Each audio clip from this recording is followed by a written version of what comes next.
It's time now for Portland Beavers Baseball, an exciting Pacific Coast League action. Portland Beavers Baseball is brought to you in part by Portland General Electric, bringing the energy to PGE Park. By Fred Meyer. What's on your list today? You'll find it at Fred Meyer. By G.I. Joe's. Go to Joe's, grab the gear, and seize the weekend. By Allstate. You're in good hands with Allstate. By Pepsi. The joy of Pepsi. By the Thomas & Auto Group, the leader in volume and selection. By Umbro, the official uniform and equipment supplier to the Portland Timbers soccer team. And by Bud Light, for the great taste that won't fill you up and never lets you down. Make it a Bud Light. And now, let's go out to the ball game. Good evening, ladies and gentlemen, boys and girls, and baseball fans, wherever you may be. Portland Beavers and the Salt Lake City Stingers will have the starting lineups for both ball clubs right after these messages. Hi, this is Gwen with PGE. How can I help you? At Portland General Electric, we may be known for power lines. Let me go over our time of use option with you. The ones we maintain through rain, wind, ice, and snow. It's not a problem at all. We can transfer your service from here or the web. But there are other lines we're equally focused on. Have you ever considered our online paperless billing? Lines of communication. Definitely. Our website is your best bet for that. That's why you can call us weekdays for person-to-person advice. Bueno, ¿hay algo más que le puedo ofrecer? Stop by our offices. Yes, there are 2 financial assistance plans you may qualify for. Or visit our website for a wealth of services any hour, any day. Yes, all you have to do is log on to portlandgeneral.com and you can track your usage that way. After all, in today's rapidly changing energy world... Well, yes, compact fluorescents usually pay for themselves within 2 years. Knowledge is just as powerful as, well, power. Thanks. You have a good one, too. PGE. We do this every day. Damerl Ford of Beaverton has hit a home run. It's all about time, your time. And when you're shopping at Damerl Ford of Beaverton, you want to save time. That's why they've created the new Express Sales Department to save you more time. With quicker negotiations, they eliminate the waiting time while expediting the paperwork. Here's how it works. You schedule an appointment, choose a vehicle, then start the Express Department's clock and be finished in less than 60 minutes. Call Damerl Ford of Beaverton toll-free, 1-877-DAMERO. Good evening one more time, ladies and gentlemen, wherever you may be. Bill Schonley, Rich Burke, Justin Kutcher, and in studio tonight, Edwin Lindley. A cash to thousands on this Tuesday night. A 2 for Tuesday here at PGE Park. Second game of this 4-game series between Salt Lake City and the Portland Beavers. Beavers fell heavily last night, got stung big time by the Salt Lake City Ball Club 9-1. They've lost 2 in a row, and despite that, they still have a record of 26-19. And the veteran Brian Tolberg will get the ball tonight for manager Rick Sweet and the Beavers. And the right-hander Matt Hensley, Hensley, will start for Salt Lake City. He has won 3 and lost 2. ERA of 4.19. Brian Tolberg now 0-1 on the young campaign for him. He's coming back, trying to work his way back up the ladder to get up there to San Diego. His ERA early 2.70. The starting lineup for the Portland Beavers brought to you by the Thomas & Auto Group. Leading off tonight and at second base, Bernie Castro. Batting second and in left field, Jermaine Clark. Clark will be in a left. Batting third and at first base, Tag Bose. The cleanup hitter and playing in center field tonight. In center field, Jason Bay.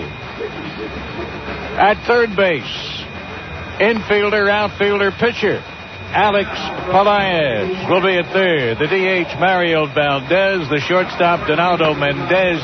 In center field, in right field will be Corey DeHaan. DeHaan in right. And behind the plate, Yamid Hyde. Brian Tolberg on the hill. He's ready to work to the leadoff batter for Salt Lake City, Sean Figgins. He's batting .311, no home runs, 17 runs batted in. First pitch of our ball game brought to you by the folks at Fred Meyer, and here it is. It's a bunt attempt to the right side of the infield. Tag Bose over, and he flipped over to the second baseman, Castro, covering, and by golly, Figgins, he beat the throw.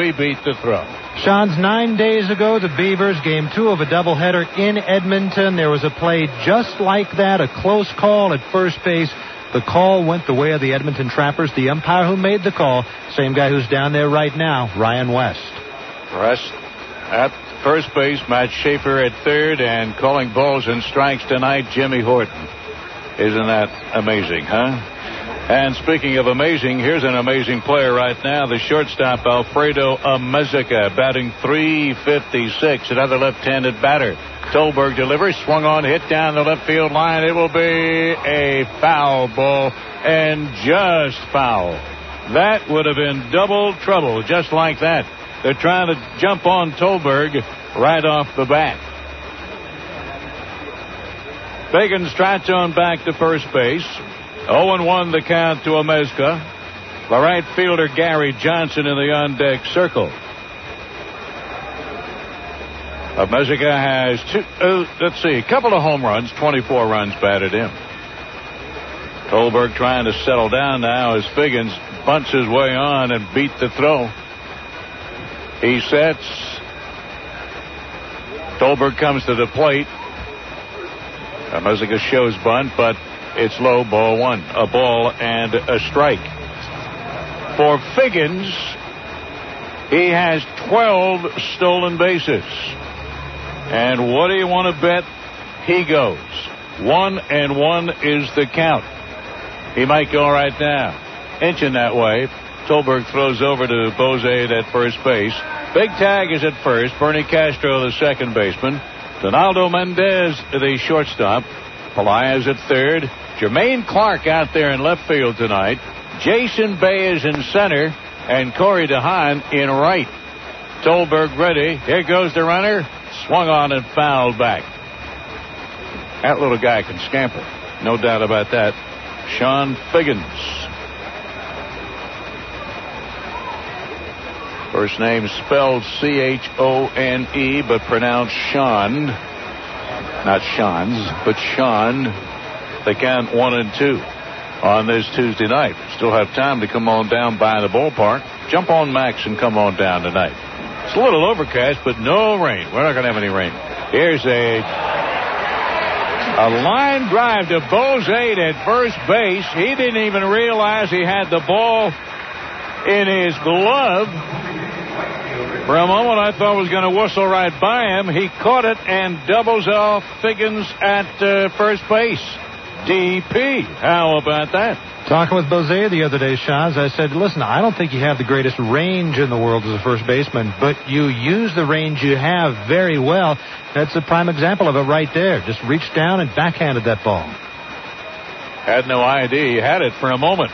Here's Gary Johnson, the right fielder. So, all of that intrigue wiped out with a double play. 2 down, nobody aboard. 1-0 the count to Johnson, and Johnson takes ball 2.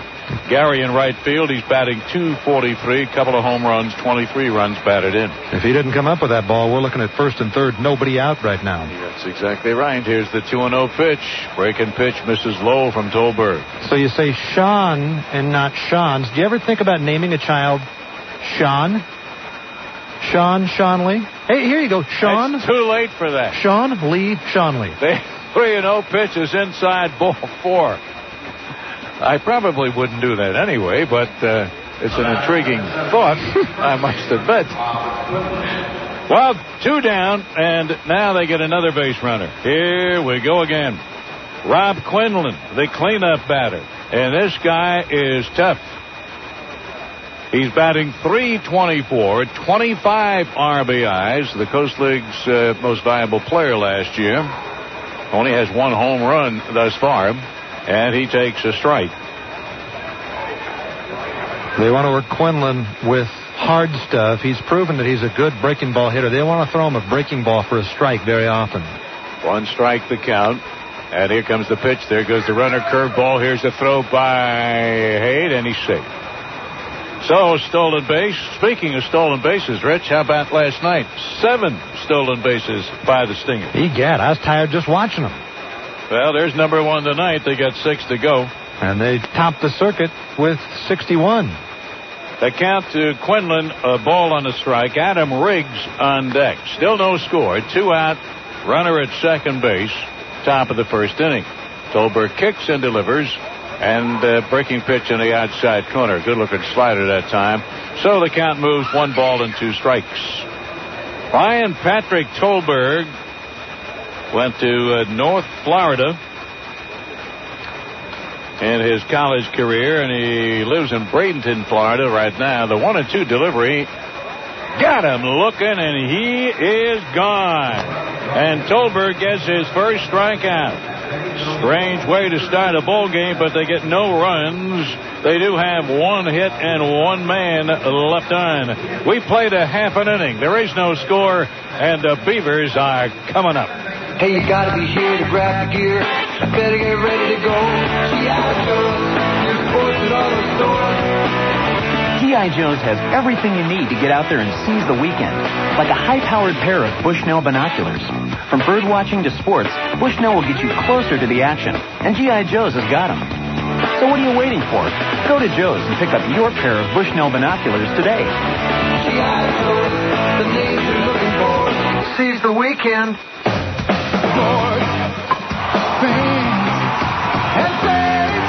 Baseball fans, as you watch the boys of summer take the field, be sure to take a Fletcher's Frank back to your seat.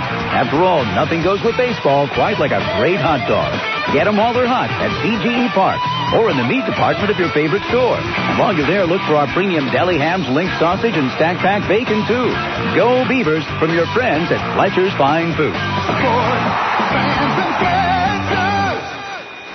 Keep an eye out for the Les Schwab Buyer's Guide. We call it the Les Schwab Flyer, loaded with springtime savings. Watch for it in your paper or pick up a copy at your nearby Les Schwab Tire Center. It's chock full of sale prices on passenger, performance, pickup, and SUV tires. Sale prices on batteries, shocks, custom wheels. And this year, a big strut assembly sale, $50 off per pair installed. The full story in our spring flyer. Les Schwab, the place with tires for you. Starting pitcher for Salt Lake City tonight, Matthew Davis, Matt Hensley, Hensley. His 1-3, lost 2, ERA of 4.19. Matt is making only his second start on the road this year. He leads all Stinger starters in wins with 3 and that ERA of 4.19. Fewest walks, 10. He has a 2-game winning streak, his last 2 for that matter. In 11 2/3 innings, 7 earned runs and 4 strikeouts. Matt Hensley getting his 8th start of the year. He already has 1 complete game. He's worked 38 2/3 innings, given up 44 hits. He's walked those 10, but he has struck out 14. Now, the Beavers not only need hits, they had 12 last night. Their team batting average is .246. That is not in last place in a 16-team league as it was for the past couple of days. They are 15th.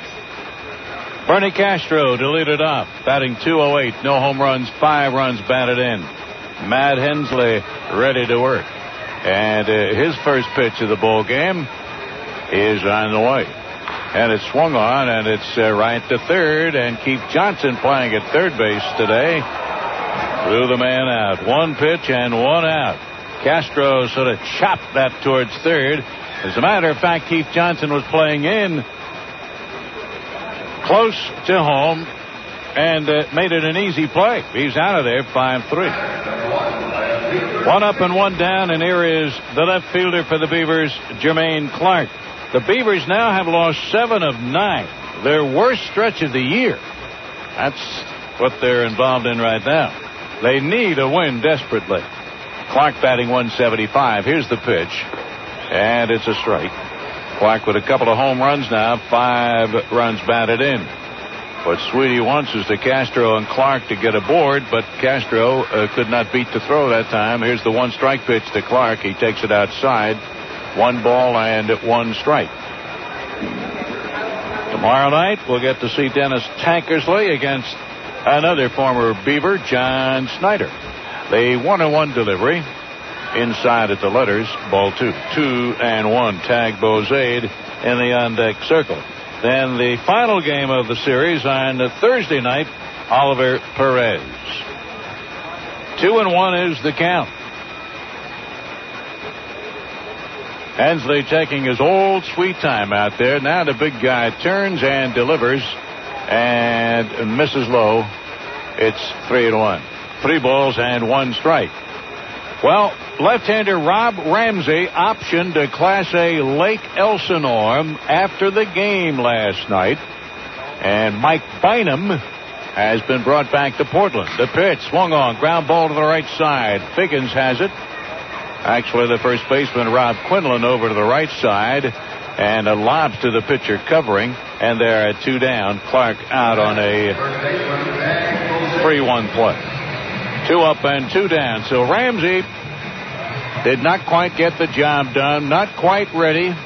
Back to Class A Elsinore down in much better weather there in Southern California for more rehab work. Left-handed pitcher Mike Bynum optioned to Portland. Veteran catcher Wiki Gonzalez, longtime catcher with the Padres, has arrived in the clubhouse. He's not in the game tonight, but you'll hear that name a lot, Wiki Gonzalez.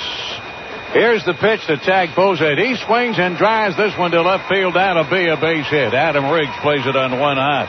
And Big Tag gets the Beavers' first base hit of the night. Clean single to left. And he's starting to swing the bat a little bit better, Sean. Yeah. In a lineup of guys who seem to be in a slump right now, Bozade has had his share of hits. And a lot of his hits of late have been handle hits that have dropped their way in there. And that's oftentimes a way a guy breaks out of a slump. Adam Riggs out there in left field, the former Beaver. Barry Wesson in center and Gary Johnson in right. Here is Jason Bay, the cleanup batter. He's in center field tonight. Hensley ready and delivers a strike. Bay batting .310, 10 home runs, and still those 32 RBIs. That's a lot of ribbies, but he's been stuck on that number for a while. 0-1 the count to Jason Bay. Here's the pitch. Breaking pitch low. 1 ball and 1 strike. Jimmy Horton calling balls and strikes tonight down below on this 2 for Tuesday. This is the kind of guy, Sean, that Bay could break out of this slump against hard-throwing right-hander who oftentimes inconsistent, would be wild within the strike zone. 1-1. Breaking pitch for a strike taken all the way by Jason Bay. And 1-2 the count. Alex Pelaez in the on-deck circle.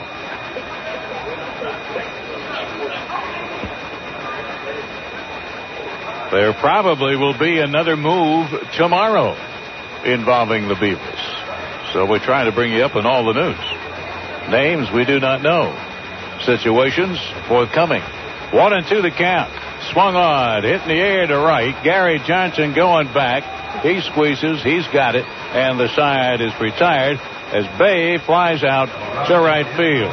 Beavers come up empty-handed again, but they do get a hit. 1 man left on. We played an inning. We go to the second. No score. I'm here in a coffee shop with a percolator, an espresso machine, and some sugar cubes to explain why you should call Allstate right now for a free auto insurance quote. Let's say this percolator is your current auto insurance company. It's okay. But let's say this espresso machine is Allstate. Quite a difference. Well, here's something represented by these sugar cubes that could make it taste even better. Right now, qualified drivers who call Allstate for a quote may be able to get a company this good for this kind of price. Maybe even less. Sweet, huh? So let's recap. Qualified drivers who call Allstate now for a free auto insurance quote may be able to get a company this good for this kind of price. Maybe less. It's just one more way the right hands make all the difference. To find out more, call 1-800-ALLSTATE, see your local Allstate agent, or visit allstate.com. Rates will vary, subject to availability and qualifications. Allstate Insurance Company and Allstate Property and Casualty Insurance Company, Northbrook, Illinois. You're in good hands with Allstate. Rich, subtle, fiery. What defines great gourmet coffee? Smooth. It's all a matter of taste. For some, it's robust. For others, it's lingering. But for all the differences in personal tastes, there's one word that every palate can agree on. Boyd's. With over 70 blends and varietals of gourmet coffee, we supply the satisfaction. Brisk. How you describe it is up to you. Mysterious. Know what coffee you're drinking. Ask for Boyd's by name in restaurants and select grocery stores. Delicious. This broadcast is the property of the Portland Beavers Baseball Club. Any rebroadcast or reproduction without the express written consent of the Portland Beavers is strictly prohibited. Former Beaver Adam Riggs will stride to the plate right now. Riggsy playing in left field tonight. He was at first base in game number 1. Be followed by Barry Wesson and then the designated hitter Trent Durrington. Tolberg delivers. This one's popped up right side. Corey DeHaan coming in as it floated out there a little further than we thought, but one pitch and one out. Adam Riggs hits it high into a short right field. Interesting that DeHaan is in right and Bay is in center, Shans. Yes. What is the speculation, Mr. Burke? Well, out of the San Diego Union Tribune, they say Mark Kotsay could be placed on the DL tomorrow. They speculate down there that if Kotsay is gone, it could be Jason Bay who comes up to the big leagues, and who knows, maybe that's why he's in center field tonight. We certainly don't know for sure. 0-1 is the count to Barry Wesson. Isn't the intrigue something? Here's a curveball swung on, hit down a right field line. That'll make the pub. And the count 0-2 to Barry Wesson, the center fielder, batting .271, 3 home runs, 15 runs batted in. The Stingers are 4th in the league in team batting average of .281. They proved that last night. Here's the 2-strike pitch. Swung on, hit to the same spot, practically down the right field line, but goes over the pub this time towards the Mac Club down to our right.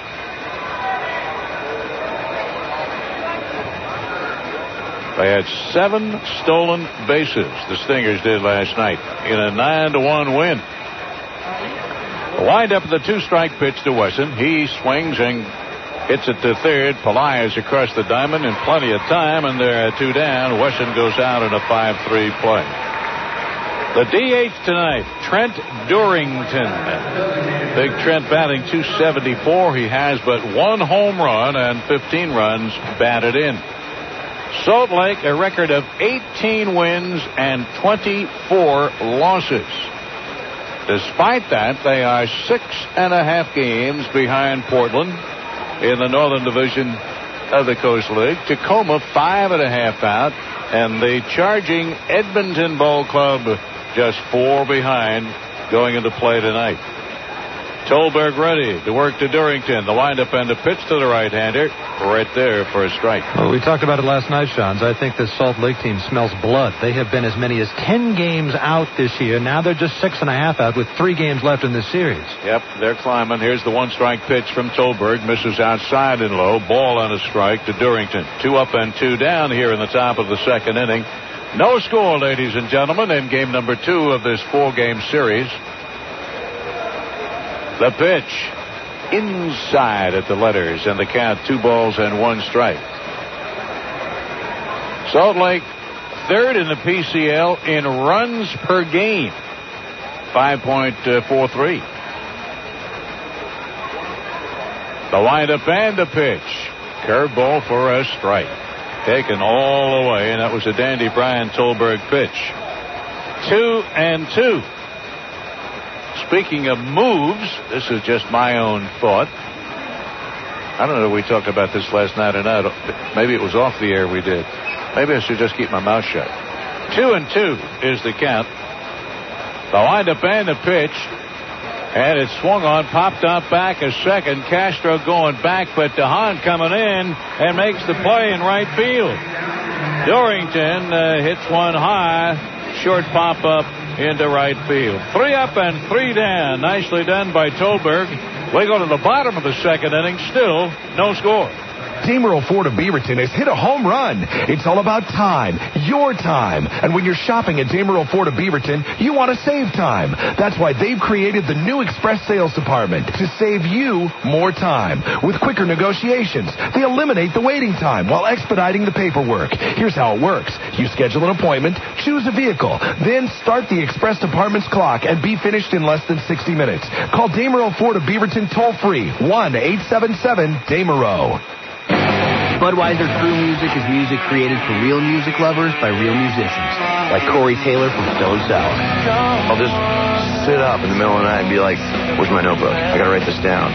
It's right on that edge where you're just falling asleep, and all of a sudden, bam, somebody just opened a door and the floodgates come, and you're like, it's crazy. It drives me nuts, man, because it's like, I just want to go to bed. This moment of true music was brought to you by Budweiser Beer, Anheuser-Busch, St. Louis, Missouri.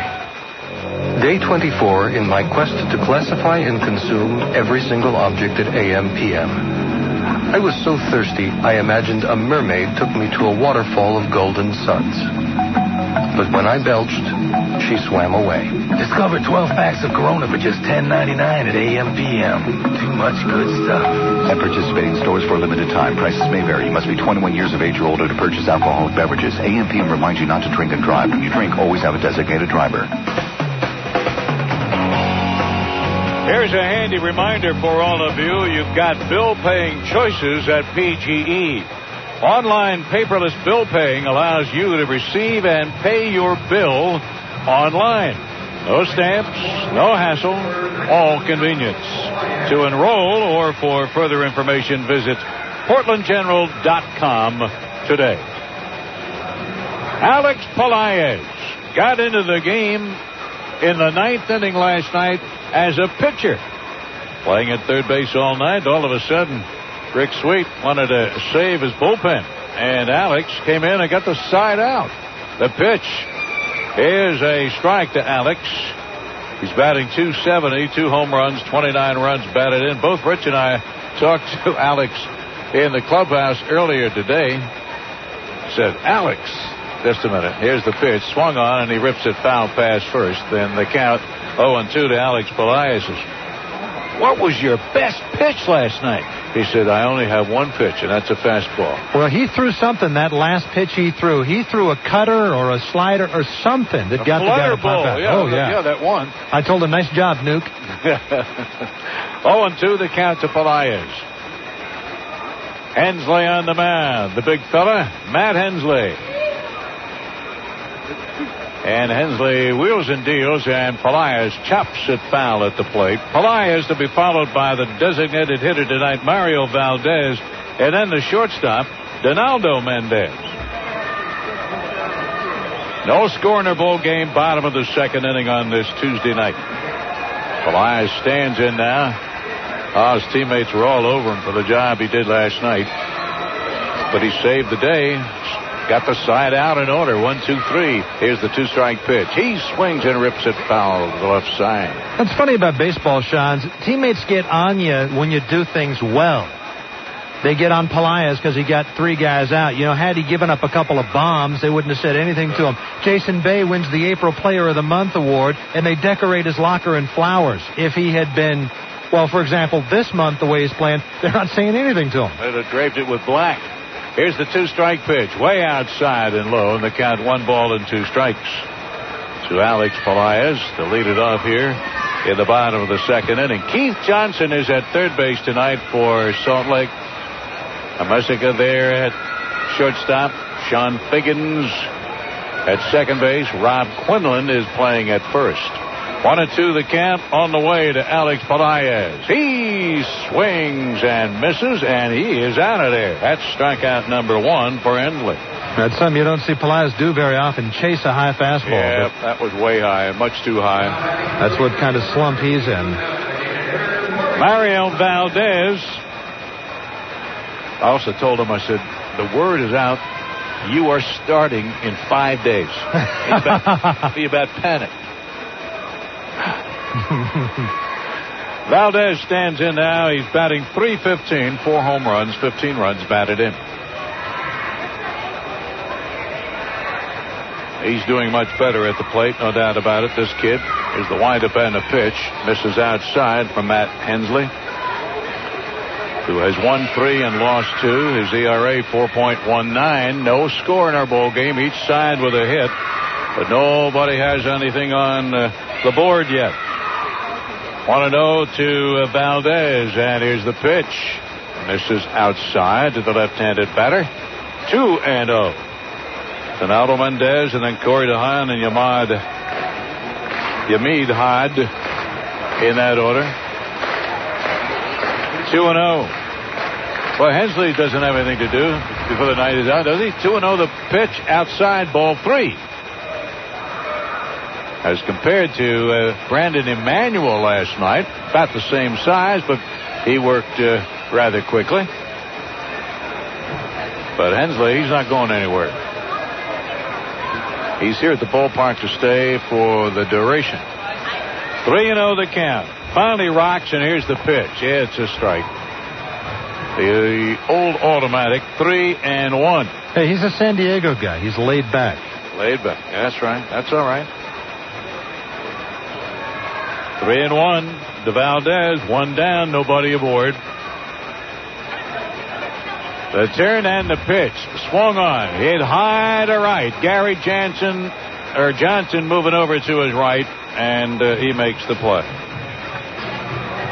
2 up and 2 down. Valdez hit it well, but a little bit too high to right field. Here is the Beavers shortstop, Donaldo Mendez.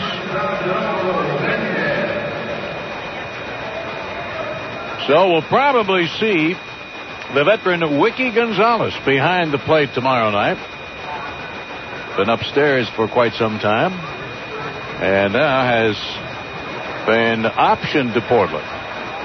Here's the first delivery to Donaldo Mendez, and it's low, ball 1. Corey DeHaan on deck.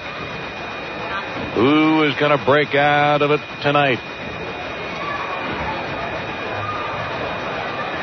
And Hensley delivers. Swung on. Off his glove to the shortstop, Amezica. Does he make the play? Well, he makes the play in the hole, but the throw bounces away from Rob Quinlan at first base. And Mendez is on. They're going to give him a base hit for sure. And that's a good call. Yep. That is a good call. On the other hand, a good throw from Amezica to first base gets Mendez. He's going to his left in the first place, Amezica, and then the ball slid off the pitcher's glove and went the other way, and he had to retrace his steps. But he's cat quick out there and almost made the play anyway. Here's Corey DeHaan. Oh, does this guy need a round tripper or an extra base hit in the worst way? Corey DeHaan, batting in the number 8 spot in the batting order right now. Here's the pitch to Corey. He takes one high, ball 1. No runs on a couple of hits for the Beavs so far tonight. No runs, 1 hit for Salt Lake City. They jumped on the Beavers quickly in the first inning last night, 2-0, and sailed through the game. Quick throw over to first base, and diving back is Donaldo Mendez.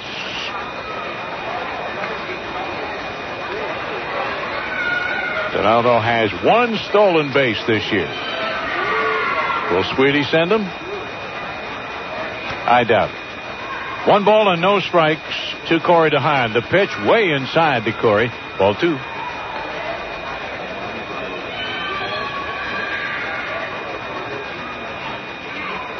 Hensley is 6'2", 220, 24 years of age, out of San Diego.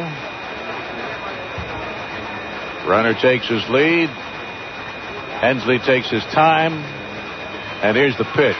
Ground ball to the right side. Will he get through? No. Good play by Sean Figgins, the second baseman, going to his right, getting the ball in his glove and flipping it to Amezica for the force at second base for out number 3.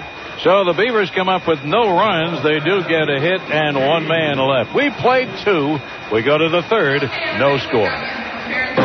Well, the big weekend is almost here. And whether you're planning on camping, working in the yard, or barbecuing with friends, Fred Meyer can save you time and money. There's a big camping sale going on. Save on all the gear you need, like tents and sleeping bags. Choose from a 3-pound Coleman whitetail or a Stratus fleece sleeping bag for only $14.99. Need camping chairs? Pick up a Cascade Sport folding armchair with carrying bag for just $6.99. Save on all the summer clothing you need, like shorts. The entire stock for men, women, and children is on sale. Or how about that new swimsuit? The entire stock is 30% off. All sandals are 25% off. There's tees, tanks, capris, and more. If it's for summer, it's probably on sale. And now you can buy your favorite TV episodes on DVD. Shows like Cheers, Frasier, Dawson's Creek, and more. And don't forget the great food. Steaks for the barbecue, some fresh berries, all at low prices every day. So bring in your list and get it all in one stop. We'll be open all weekend as usual. You'll find it at Fred Meyer. Okay, I think Jimmy's arm is getting tired. Call the bullpen. Let's bring in Schmitty. Thanks for calling the bullpen. Dial 1 if you need a righty. Dial 2 if you need a lefty. What, are you kidding me?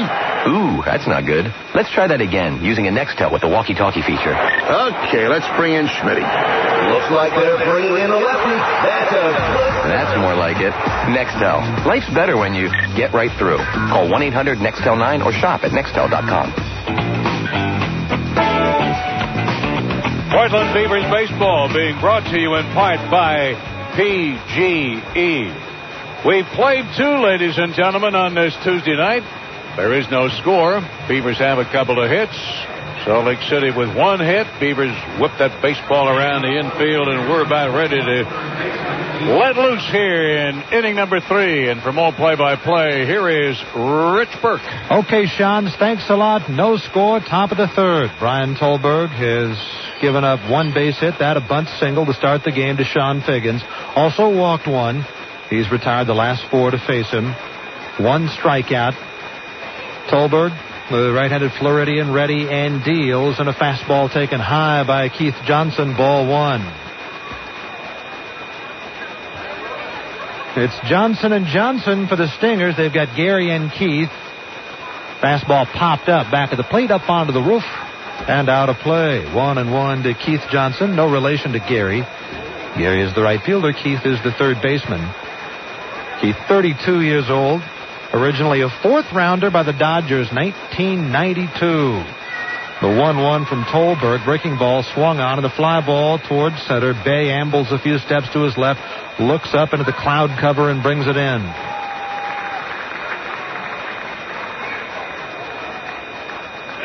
One away for the catcher, Will Nieves, former Portland Beaver. Jermaine Clark is in left. Jason Bay in center. Corey DeHaan in right. Yep, that is not a misstatement. It is Bay in center and DeHaan in right. They flip-flopped the two for the first time this year. Now, Bay has played some center, but that would be on days when DeHaan has gotten the day off. Nieves hitting just .241 with 1 home run. Good pitch to Will, and he swings and lines one toward left. Clark to his right. He'll play it on a bounce. Nieves aboard.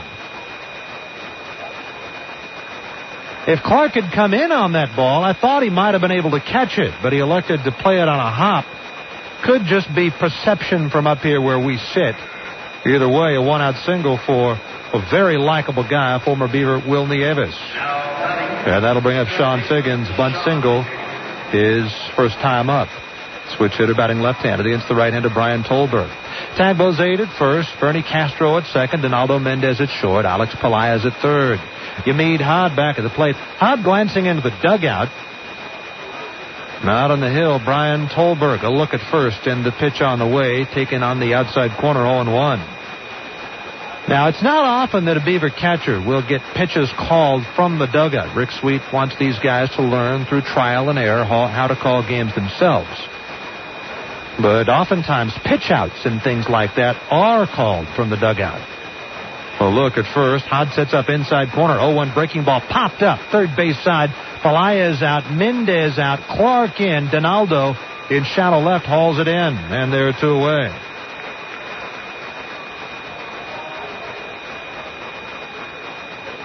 Here comes shortstop Alfredo Omesiga. Came up in the first inning with a runner at first. Had nobody out.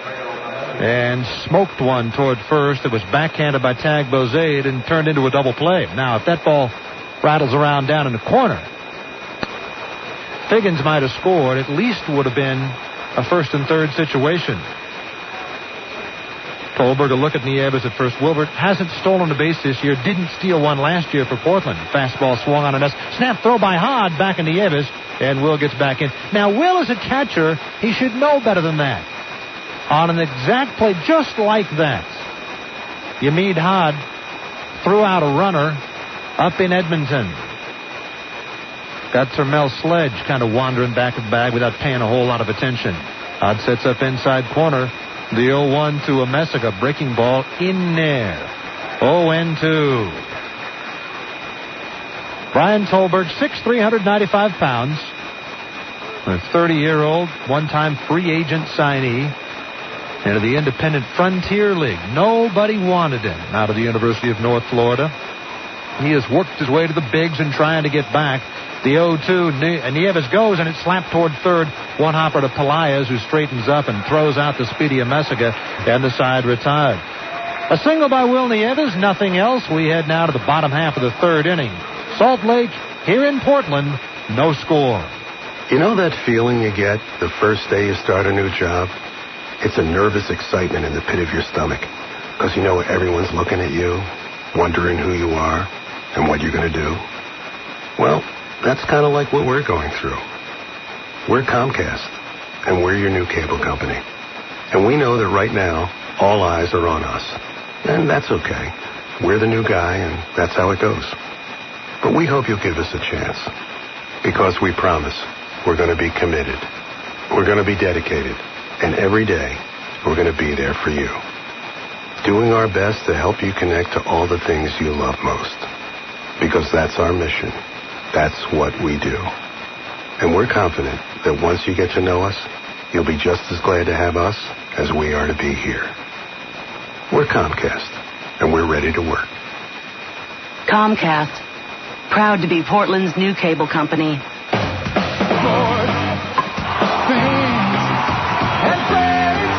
Baseball fans, as you watch the boys of summer take the field, be sure to take a Fletcher's Frank back to your seat.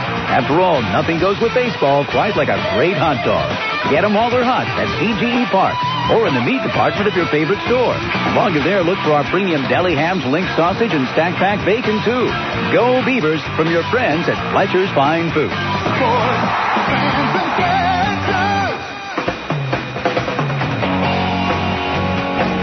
Back here at PGE Park on this Tuesday night, Rich Burke along with Bill Schonley and Justin Kutcher. Kutch will be along for play-by-play in the fourth inning. To the bottom of the third we go, no score. The Beavers and the Salt Lake Stingers. This is the former Beaver franchise. They moved to Salt Lake in 1994 to great fanfare, the opening of their new ballpark over there, and they drew well for about 8 years. And last year and this year, not so well. Last year, they contended for the PCL championship. They lost in the Pacific Coast League Championship Series to Edmonton. You meet hot Bernie Castro, Jermaine Clark against right-hander Matt Hensley, Hensley. 3-2, 4.19 ERA. This is his 8th start. Hensley's last start was at home against Las Vegas. And that was back on Thursday. 6 2/3 innings. Gave up 10 hits and 5 runs all earned, including a home run. But he got the win over the 51s. Hensley, a fastball, a curveball, a split-finger fastball. And his manager, Mike Brumley, will tell you that he's got the best stuff of any of his starting pitchers, but he's inconsistent. Well, that's the case for a lot of guys at the AAA level, especially the ones working their way up to the bigs for the first time. Hensley has yet to see any big league time. Big Yamid Hod climbs in. The pitch on the way to the Beaver catcher, and he swings and pops one up down the right field line. Coming over on the ball, digging hard, Gary Johnson backhands at about 5 feet in fair territory. Hod flies out to right. Nice running catch by Gary Johnson over near the foul line. And that'll bring up the second baseman, Bernie Castro. Adam Riggs is in left field for the Stingers. In center is Barry Wesson. Around in right, Gary Johnson. Rob Quinlan, who played left yesterday and was not heralded for his defensive abilities, made a great play out there. He's at first. At second, Sean Figgins. The shortstop, Alfredo Amesiga. Over at third, Keith Johnson. Fastball high, ball 1 to Bernie Castro. Back at the plate, Will Nieves. On the mound, right-hander Matt Hensley. Now, after Alfredo Amesiga grounded out to third to end the top of this inning, with 1-0 pitch now, and Castro shows bunt, and he takes a strike 1-1. He came up a little bit lame, and that the left leg was bothering him, and the trainer, Adam Nevela, was out there to take a look at him, and we questioned whether or not Amezaga was going to be able to stay in the game. He's still out there trying to stretch out that left leg. I believe the hamstring. Breaking ball bends in there to Castro. 1 ball, 2 strikes. Bernie grounded to third his first time up. Came into the game 208, no home runs. Switch hitter batting left-handed. Hensley peers into Nieves, now winds and deals on 1-2. Breaking ball, a half swing. They look at third. No swing, says Matt Schaefer. The ball had trickled away from Nieves off to his right. And Jimmy Horton, the plate umpire, to his credit, quickly pointed down to Schaefer for the ruling on whether or not Castro had gone, because if he had gone, it would have been important, because Bernie would have been trying to beat the throw down to first. 2 balls and 2 strikes to Castro. 1 out, nobody on, bottom of the third, no score. The Beavers have dropped 7 of their last 9. The 2-2 pitch, breaking ball, ground ball by the mound. That'll be up the middle, base hit, and Amezaga is going to have to come out of the game, I think. The shortstop moving to his left. I think normally Amezaga would have had that ball, but he obviously pulled up lame, and the ball got by him into center. It'll be a base hit, and Amezaga will have to come out. Sean Figgins will come in, and I believe get a new glove, and he'll go out and play shortstop. Adam Riggs will come in from left field and play second base. Then they will probably put Julio Ramirez in the outfield. There comes Ramirez, popping his head out of the dugout. He'll run out to either center or left. Well, they're going to put Ramirez in center field. Wesson will move from center to right, and Johnson will move from right to left.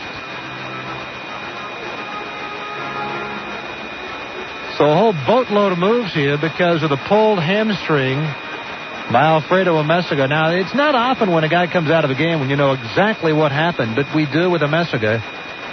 He pulled a muscle in his left leg going down that first base line. We think it's his hamstring, although it could be a groin muscle.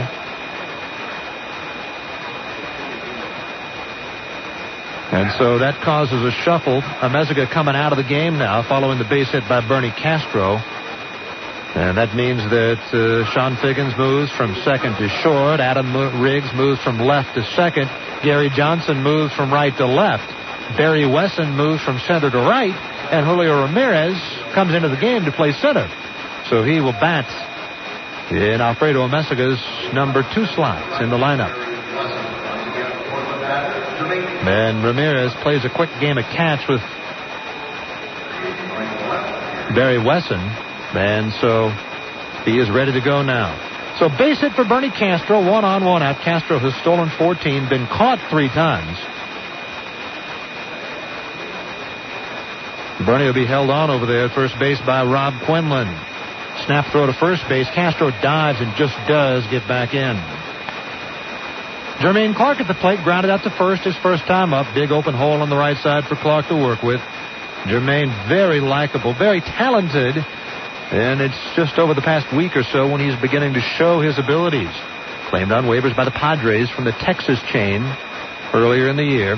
Johnson even with a bag at third. The pitch to Clark, and he swings and lifts one foul off the third base line back near the Beaver bullpen, and it drops untouched.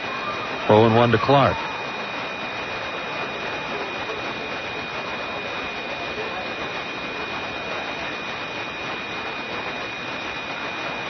So Gary Johnson in left, Julio Ramirez in center, Barry Wesson in right, Quinlan at first, Riggs at second, Figgins at short, and Keith Johnson at third. Will Nieves back at the plate. On the mound, right-hander Matt Hensley, 6'2", 220 pounds, and he looks heftier than that. Born and still lives in San Diego. 10th rounder by the Angels out of Grossmont Junior College back in 2000. A look at Castro not going. The pitch to Clark. Fastball chased and missed. Up and out of the zone, I believe. No balls and 2 strikes. Tag Bozade on deck.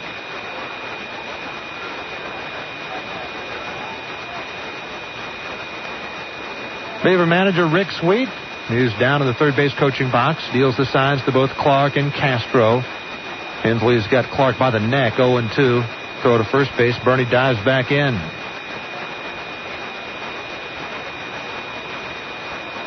Hensley last year began the year at Class A Rancho Cucamonga. And then he made the jump straight to AAA after 2+ years in rookie and A-ball. 19 games last year at Salt Lake, 7-5, ERA of 5. 0-2 pitch, swung on, lifted again down the third base line, foul territory, coming across the line. Over the pitcher's mound down there is Gary Johnson to bring it in, and he guns it into Riggs to hold Castro at first. So Johnson, who made a running catch toward the right field foul line in the last inning, makes a running catch across the left field foul line in this inning. Guys everywhere. What was it that they once said about Gary Matthews when he played center field for the Philadelphia Phillies? 2/3 of the earth is covered by water, and the other third covered by Gary Matthews. That's been Gary Johnson tonight.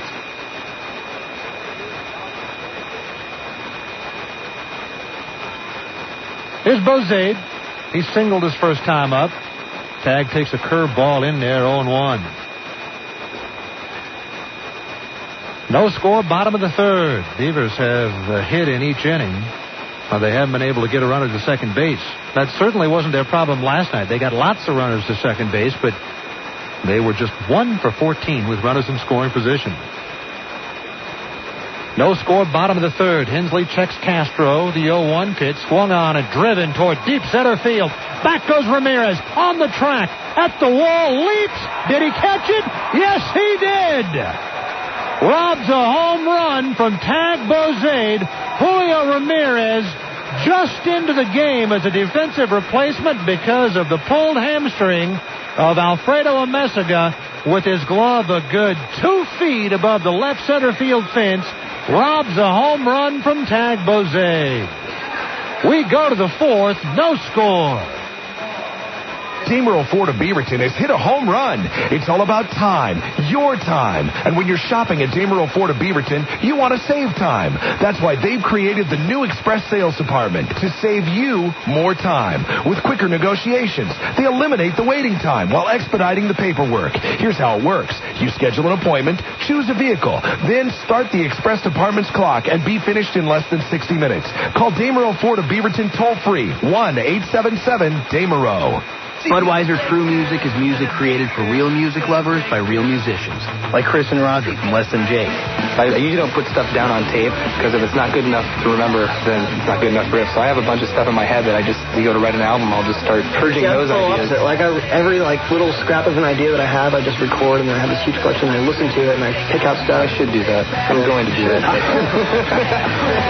This moment of true music was brought to you by Budweiser Beer, Anheuser-Busch, St. Louis, Missouri. Hey, you gotta be here to grab the gear. Better get ready to go. G.I. Joe's, your sports and auto store. G.I. Joe's has everything you need to get out there and seize the weekend, like a full line of Kershaw knives. Check out Kershaw's new Whirlwind and Blade Traders. They're state-of-the-art, versatile, and cut out for adventure. It's technology with an edge, and Joe's has got them. Head on over to G.I. Joe's and pick up a pair today. G.I. Joe's, the name you're looking for. Seize the weekend. Sound advice. No politics. This is Advice Radio. KKAG, Vancouver, Portland. Well, if you've got an interest in supporting clean wind or other renewable power choices, PGE has made it easy to sign up. Just jump on the internet and visit portlandgeneral.com. It's an easy way to make a powerful choice for today and tomorrow. Rich Burke, Bill Schonley, Justin Kutcher out here at PGE Park. We go to the fourth. No score. More play. Here's Justin. Thanks a lot, Rich. Will be Gary Johnson, Rob Quinlan, Adam Riggs due up here in the fourth for the Stingers. First pitch on the way from Tolberg is swung on, popped up into foul territory. Pillai is giving chase by the dugout. He has some room and makes the catch. 1 pitch, 1 out here for Brian Tolberg. Rich, as we come back from break, I can't help but think of that play that sent us to break by the center fielder Julio Ramirez. Just came into the game, as you said, a long fly ball to deep left center field by Tag Bozade. Ramirez goes back cold. Again, he's cold off the bench. He's not loose. Goes back, makes a running, jumping catch over the wall to rob a home run. Unbelievable. First pitch on the way to Quinlan is taken outside for ball 1, 1-0. Well, you're right. They say probably even tougher than pinch hitting is coming in as a defensive replacement cold off the bench. That makes it all that much more impressive. The 1-0 slider misses outside, 2-0. Quinlan struck out his first time up looking. He came in batting .324 with 1 home run and 25 RBIs. Quinlan bats with an open stance and takes the 2-0 fastball right down the middle, 2-1. Quinlan's back foot on the back line of the batter's box, his front foot on the outside line. 2-1 off speed pitch, hit up the middle. Mendez comes over to his left, makes the scoop over to first, not in time, as Quinlan is able to beat the throw. Donaldo Mendez over at shortstop scooped the ball cleanly, going to his left, and didn't get much in a throw. Looked like he may have had him, but Quinlan was hustling down the line and beat out the throw for an infield base hit. I'm not saying he was safe down there. I would have to see a replay to know one way or the other, but all I'm saying is this. Ryan West has been involved in about 6 plays over the last week and a half as the first base umpire. Close plays like that. Nary one of them has gone to Beavers' way. Adam Riggs now the batter with Quinlan on first. First pitch curveball is in there for strike 1. 0-1. Riggs flied out to right field. Corey DeHaan in right field tonight, switching with Jason Bay. Bay's in center. DeHaan's in right. DeHaan getting some time out there, learning a new position. But I agree with you right there. It seems as if Ryan West likes to give the benefit of the doubt to the base runner. The 0-1 slider swung on a missed strike 2, 0-2. And I'm not saying any of the calls were wrong. They have all gone the way of the opposition. Riggs, the left fielder, and actually now Riggs is the second baseman in the ball game. It's a good way to get out of it, Rich. Yeah, thank you. Tolberg checks the runner back. The 0-2 swung on, hit towards the second baseman. Castro turns to second for 1. Mendez back to first, scooped up by Bozade, and this time West says he's out. So an inning-ending 4-6-3 double play. We head to the bottom half of the 4th. Scoreless game here at PGE Park. Hi, this is Gwen with PGE. How can I help you? At Portland General Electric, we may be known for power lines. Let me go over our time of use option with you. The ones we maintain through rain, wind, ice, and snow. It's not a problem at all. We can transfer your service from here or the web. But there are other lines we're equally focused on. Have you ever considered our online paperless billing? Lines of communication. Definitely. Our website is your best bet for that. That's why you can call us weekdays for person-to-person advice. Bueno, ¿hay algo más que le puedo ofrecer? Stop by our offices. Yes, there are 2 financial assistance plans you may qualify for. Or visit our website for a wealth of services any hour, any day. Yes, all you have to do is log on to portlandgeneral.com and you can track your usage that way. After all, in today's rapidly changing energy world... Well, yes, compact fluorescents usually pay for themselves within 2 years. Knowledge is just as powerful as, well, power. Thanks. You have a good one, too. PGE. We do this every day.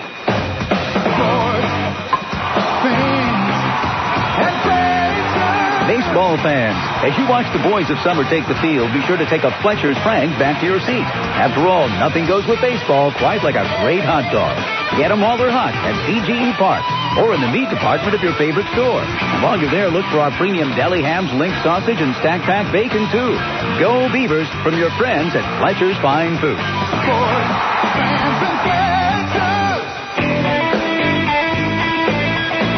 Justin Kutcher, Rich Burke, Bill Schonely back here at PGE Park. A scoreless game between the Salt Lake Stingers and the Portland Beavers as we head into the bottom half of the 4th inning. So far, the play of the game by far came in the last inning. Julio Ramirez going back to rob Tagbozade of a home run. And oftentimes, folks, you hear people say he robbed him of a home run, but it wasn't quite going to be a home run. Well, that shot by Tagbozade was certainly a home run. Julio Ramirez's glove was over the wall, and you have to wait to see if he came back with the ball to see if he actually made the catch. In fact, he did. So that's why we're still a scoreless game for Jason Bay, Alex Pelaez, and Mario Valdez here in the 4th inning. And prior to this game, I had the privilege of speaking with Salt Lake manager Mike Brumley for, no joke, about an hour and 15 minutes talking about baseball and the fundamentals and everything to do about sports and about his team, Salt Lake. And I'll let you in on that conversation in just a minute. First pitch swinging is Bay as he lines one just over the leaping second baseman Adam Riggs into right field for a leadoff single here in the 4th inning.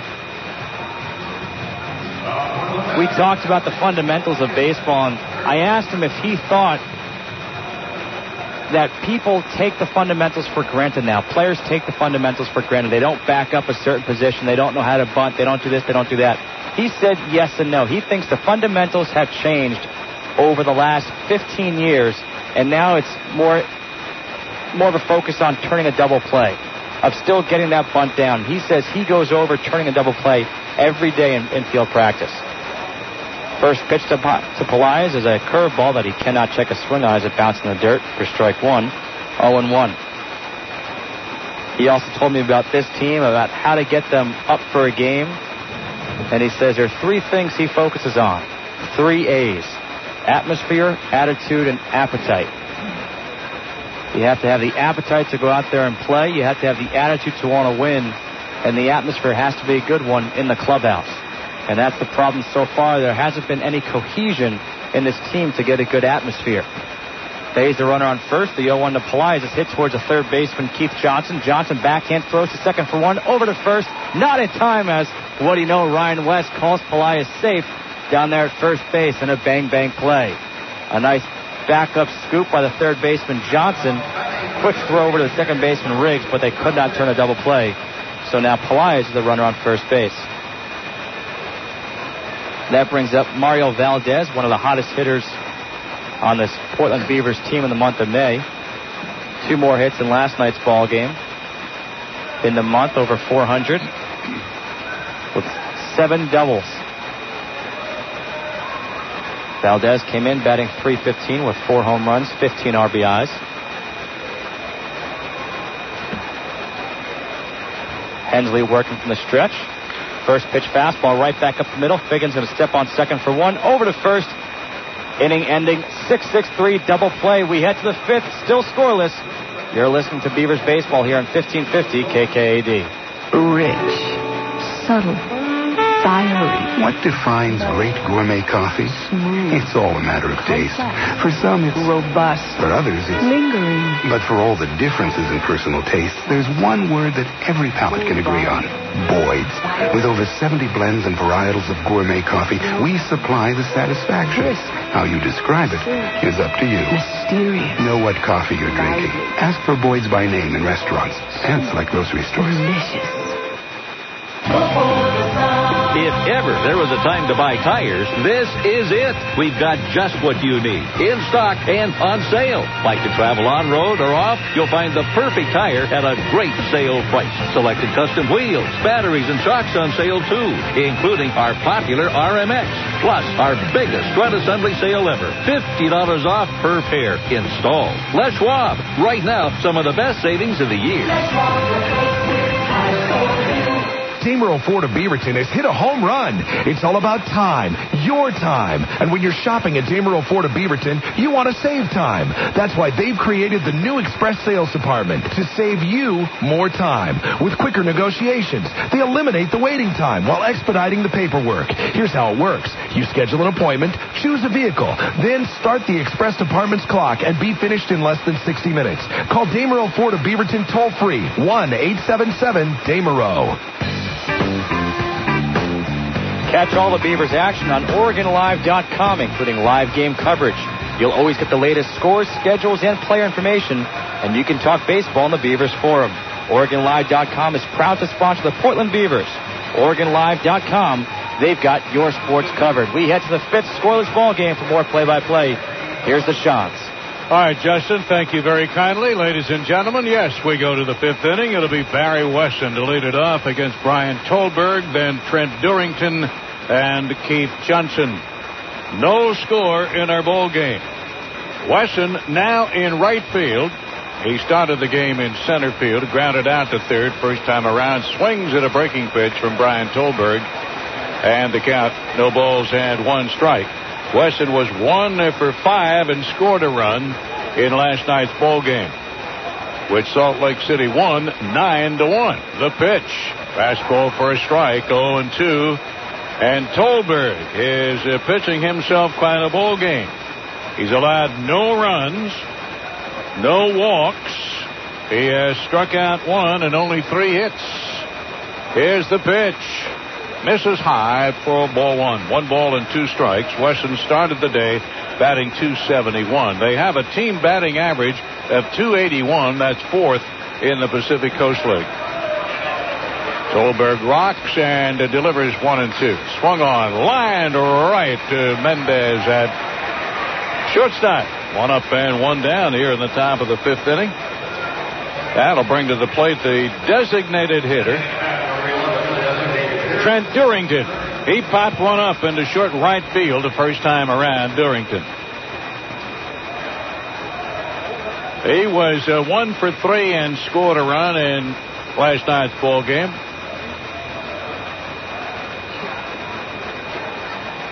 Stands midway in the batter's box from the right side, and Tolberg ready to work to him. And Bryan turns, kicks, and a changeup. That rolls right to third. Pelaez has it. Easy play. 1 pitch there, and Durrington is out on a 5-3 play. So Tolberg has thrown 3 pitches, and there are 2 away here in the top of the 5th inning. Here is the third baseman, Keith Johnson. Johnson did not play in the game last night for Salt Lake City. Salt Lake City with a record of 18 wins and 24 losses, 6.5 games behind the Portland Beavers in the Northern Division of the Coast League. Wind up and the pitch to Johnson, and he takes a fastball for a strike. Johnson flied out to Bay in center field back in inning number 3. We're in the top of the 5th inning, no score. Here's the 1-strike pitch. Swung on, popped up. It'll be a foul ball into the seats over the dugout to the right side. And the count, no balls and 2 strikes. In the home half of the 5th inning for the Beavers, bottom of the order, Mendez, DeHaan, and Yamid Had in that order. Somebody's going to get one before the night is out. Who's it going to be? Here's the 2-strike pitch. Hit high in the air towards right. DeHaan going over on the run, and he makes the play. One thing he can do, he can find them out there. And it's a 1-2-3 inning again for Brian Tolberg. Johnson flies out to a running Corey DeHaan. No runs, no hits, no errors, nobody left. We go to the bottom of the 5th inning. Still no score. Hi, this is Gwen with PGE. How can I help you? At Portland General Electric, we may be known for power lines. Let me go over our time of use option with you. The ones we maintain through rain, wind, ice, and snow. It's not a problem at all. We can transfer your service from here or the web. But there are other lines we're equally focused on. Have you ever considered our online paperless billing? Lines of communication. Definitely. Our website is your best bet for that. That's why you can call us weekdays for person-to-person advice. Bueno, ¿hay algo más que le puedo ofrecer? Stop by our offices. Yes, there are 2 financial assistance plans you may qualify for. Or visit our website for a wealth of services any hour, any day. Yes, all you have to do is log on to portlandjournal.com, and you can track your usage that way. After all, in today's rapidly changing energy world... Well, yes, compact fluorescents usually pay for themselves within 2 years. Knowledge is just as powerful as, well, power. Thanks. You have a good one, too. PGE. We do this every day. Team, you're part of something really special here. Everyone is counting on us. So get out there and give 1%. At U.S. Bank, we're all giving 1%. A 1% cash rebate, that is. Just sign up for free checking with Checking That Pays, and you could earn up to a 1% cash rebate when you use your U.S. Bank check card to make purchases. For more details, stop into any U.S. Bank branch. Call 1-800-720-BANK or visit usbank.com. Member FDIC.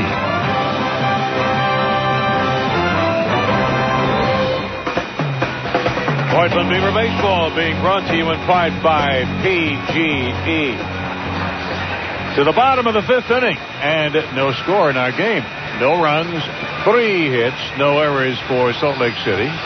No runs on 4 hits for the Beavers, and they do not have a miscue. Donaldo Mendez has one of those hits. He legged out an infield hit in the 2nd. He'll be followed by Corey DeHaan, and then the catcher, Yamid Had. Against the starting pitcher for Salt Lake City, Matt Hensley. Hensley. So we have ourselves quite a pitching battle here tonight. The rest of the series, only 2 more games tomorrow night. That'll be Dennis Tankersley. The Tank will get the ball. He'll be up against the former Beaver, John Snyder, the veteran John Snyder. John has won 2 and lost 1, ERA of 4.86. That'll be an interesting matchup tomorrow night. Then on Thursday night, the final game of the series before the Beavers go out on the road, the left-hander Oliver Perez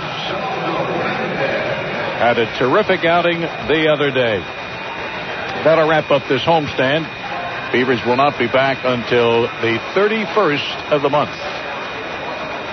All right, Donaldo Mendez stands in. Start of the day batting .242.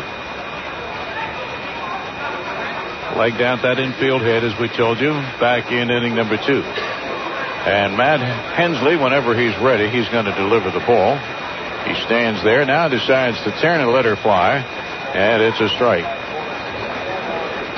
0-1 to Donaldo Mendez. Keith Johnson is at third. Sean Figgins now at shortstop. Hensley delivers in the dirt, and the count 1 ball and 1 strike to Donaldo Mendez. Adam Riggs has moved from the outfield to second base. Riggs can play anywhere and does a heck of a job at all positions. Rob Quinlan is at first base for Salt Lake City. Breaking pitch a little high, and the count 2 balls and 1 strike to Donaldo Mendez. Gary Johnson is out there in left field. Julio Ramirez, with that sensational defensive play earlier in the game, is in center, and Barry Wesson in right for the Stingers. Will Nieves, another former Beaver, behind the plate for Salt Lake City. Here's a little number right to Figgins at short, and there's 1 away. Shortstop to shortstop on that particular case. A little line out to the shortstop. Here's the right fielder, Corey DeHaan. DeHaan hit into a fielder's choice play, but they got the force at second on Mendez, and that was the 3rd out of the 2nd inning. And we are still scoreless. DeHaan only batting .209. It's beginning to bug the living daylights out of Corey because of that batting average. But he keeps on hacking away. Here's the pitch. Swung on, fouled off to the left side. That'll be a souvenir. 0-1 to Corey DeHaan.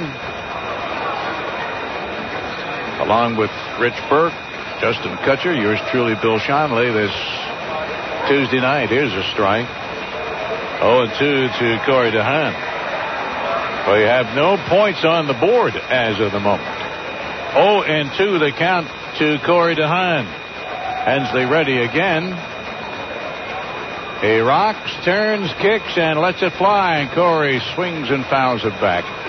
And he's still alive. On deck, Yamid Hyde, the big Beaver catcher tonight. Wiki Gonzalez, longtime Padre catcher, and been in the game for some time, is in the house, as they say. He will probably catch tomorrow. He's a Beaver now. 0-2 the count. Hensley finally ready, and Corey swings, and down he goes. See you later, Corey DeHaan. Second strikeout of the night for Matt Hensley.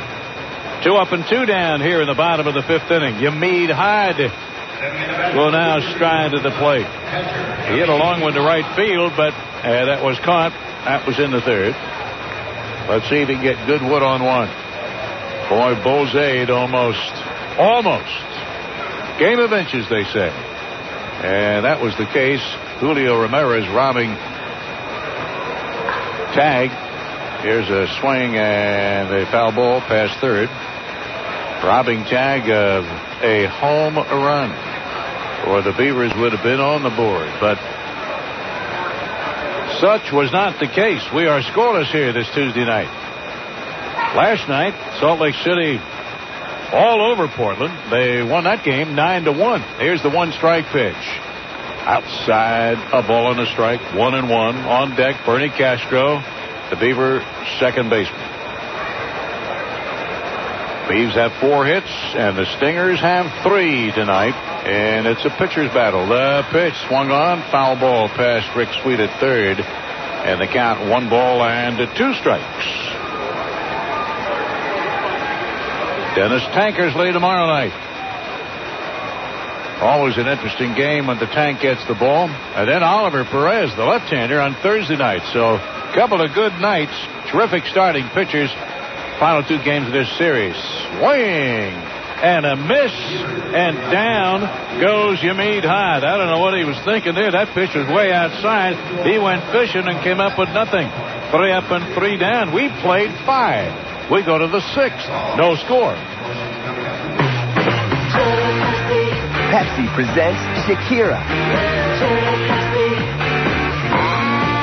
gonna live all my Monday like the sunniest Sunday.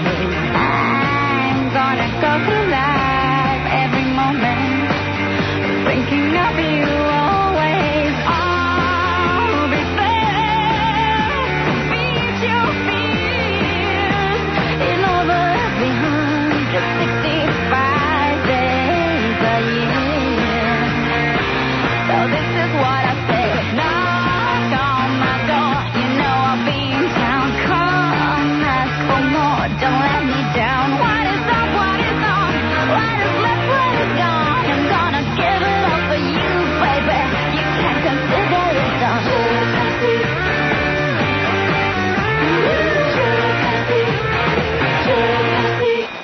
Advice Radio 1550 KKAD is a new concept for Portland listeners. The issues we talk about are yours. Financial issues, relationship issues, the issues that matter. Start your day with a consultation from Dr. Joy Brown. She's here live from 6 to 10. At noon at Clark Howard, radio's #1 consumer advisor. They're a good introduction to what we do all day long. Sound advice, no politics. Advice Radio 1550 KKAD.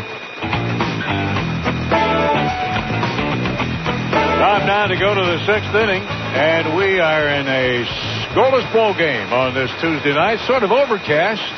No wind to speak of. We take a look at the flags out of the flagpole right now. They are hanging limply right now. Been a little breeze, not much of a breeze. And it's turned out to be a rather pleasant night. But we still have overcast skies, and they predict no rain. All right, scoreless ball game from all play-by-play here one more time. Mr. Justin Kutcher. Kutch. Thanks a lot, Sean. Will Nieves will lead off here in the 6th for Salt Lake. Nieves has one of the 3 hits for the Stingers. He had a single back in the 3rd inning.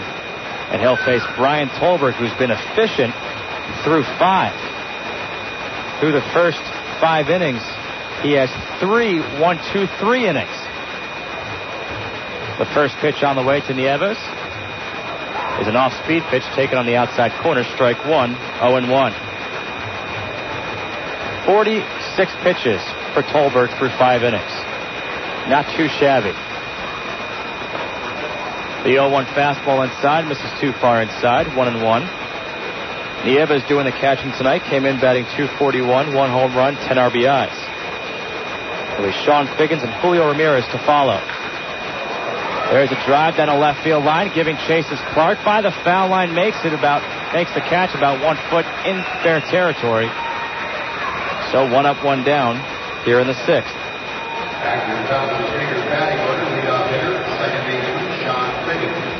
Sean Figgins, who's 1 for 2, got on to lead off the game with a bunt single. Was forced out of second base. Actually forced out by a line drive Alfredo Amezaga had in the 1st. And now on deck is Ramirez, who replaced Amezaga. The lefty Figgins stands in, takes the first pitch outside, ball 1. Figgins, who was called up last year to Anaheim for their stretch run all the way through the playoffs, and with them as they won the championship. The 1-0 curveball is in there for strike 1, 1-1. Figgins with it as 5'9", 150 from Sefner, Florida. 25 years old, pops one over the second baseman's head. Coming on is DeHaan. That one's going to drop in for a base hit and almost bounces off the turf over his head. Figgins goes into second base with a sliding double. That was a hustle double right there from Sean Figgins. A soft pop-up into shallow right field. DeHaan came in charging. The ball almost went over his head.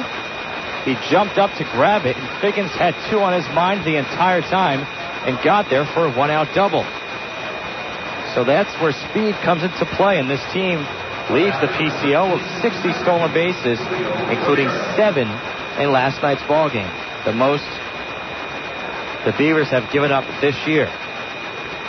So Julio Ramirez is now the batter, his first at bat. Ramirez on the season, batting .250, 2 home runs, 12 RBIs. Has made so far the game-saving catch on Tagbo's aid. Figgins leads off second. First pitch curveball in there for strike one. 0-1.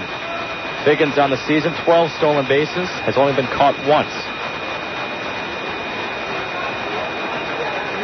Amezaga, as we said, went out with a hamstring injury. Of what measure, we do not know. Pickoff back to second base. Figgins dives in safely. But that's a big loss for this game, and who knows for how much longer for the Salt Lake team. Amezaga was batting .356, good for 4th in the league. He had 62 hits. That was tops in the PCL. 2 home runs, 24 RBIs, and 10 stolen bases. Tolberg from the stretch, looks back second again. This time throws him to center field. Figgins now going for third. Here comes Bay. He's going to hold up and just throw it into second base. So an error on the pitcher, Ryan Tolberg, and that allows Figgins to get to third.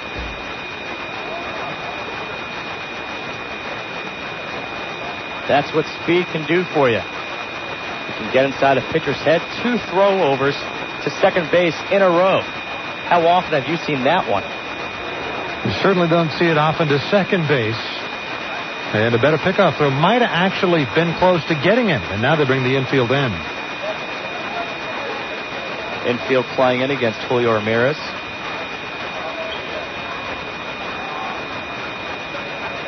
Count is 0-1, 1 out here in the 6th. Runner on third base.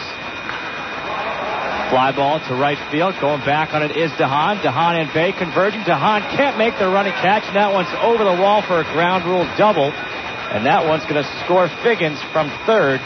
And we have a 1-0 ball game. So it doesn't matter. Figgins would have scored anyway from second base on a ground rule double. It's an RBI for Ramirez. So Rich, Sean, so far my early pick for the player of the game, Julio Ramirez. The game-saving catch, an RBI double. Now, I know you didn't pick him before the game because he wasn't even in the lineup. Now, that would have been a bold pick. Yeah, right. In any case, it's Gary Johnson now the batter with a man on second base, and his team, the Stingers, leading the Beavers 1-0.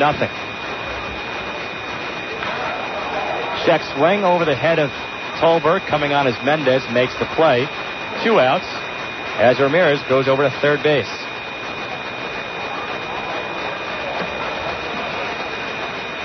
So a 6-3 putout. 2 outs here in the inning for the cleanup man, Rob Quinlan. Quinlan singled his last at bat. Struck out his first time up. Righty batting .324. 1 home run, 25 RBIs. 6'1", 200 pounds. First pitch fastball in the inside corner, strike 1. 0-1. I have news out of Milwaukee. Yes. Padres scored a run in the top of the 9th inning. Sean Burroughs RBI triple to tie the game. John Vanderwall home run, bottom of the 9th. Brewers win. The 0-1 fouled back into the screen behind the plate. 0-2.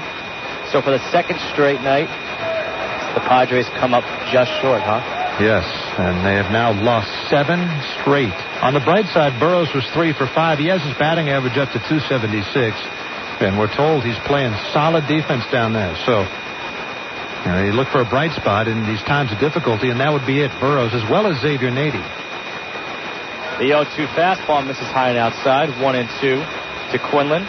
Couple of our guys, Rich. That's right. Brings tears to your eyes, doesn't it?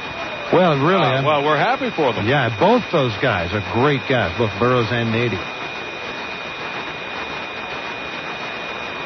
Some great guys in this ball club as well. Absolutely. The 1-2 curveball swung on a miss, strike 3. But the damage is done here In the sixth, they get 1 run on 2 hits and leave a man on base. We head to the bottom half of the 6th inning. Beavers trail 1-0 to Salt Lake. I'm here in a coffee shop with a percolator, an espresso machine, and some sugar cubes to explain why you should call Allstate right now for a free auto insurance quote. Let's say this percolator is your current auto insurance company. It's okay. But let's say this espresso machine is Allstate.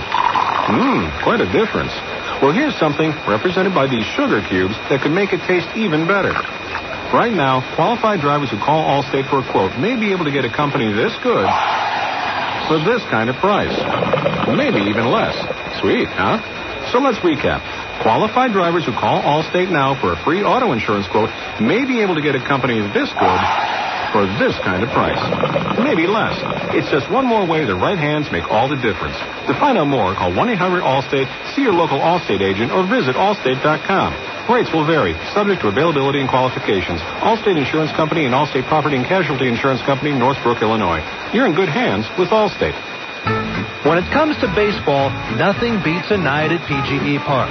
And when it comes to feeding your family, nothing beats Carl Buddig for variety, convenience, and taste. In addition to 9 distinct flavors, it's pre-sliced thin, so it's ready to eat wherever you are. And to make life even simpler, choose from convenient 2.5-ounce, 8-ounce, and 1-pound sizes. All in all, it adds up to a great family value. Carl Buddig, a real slice of life.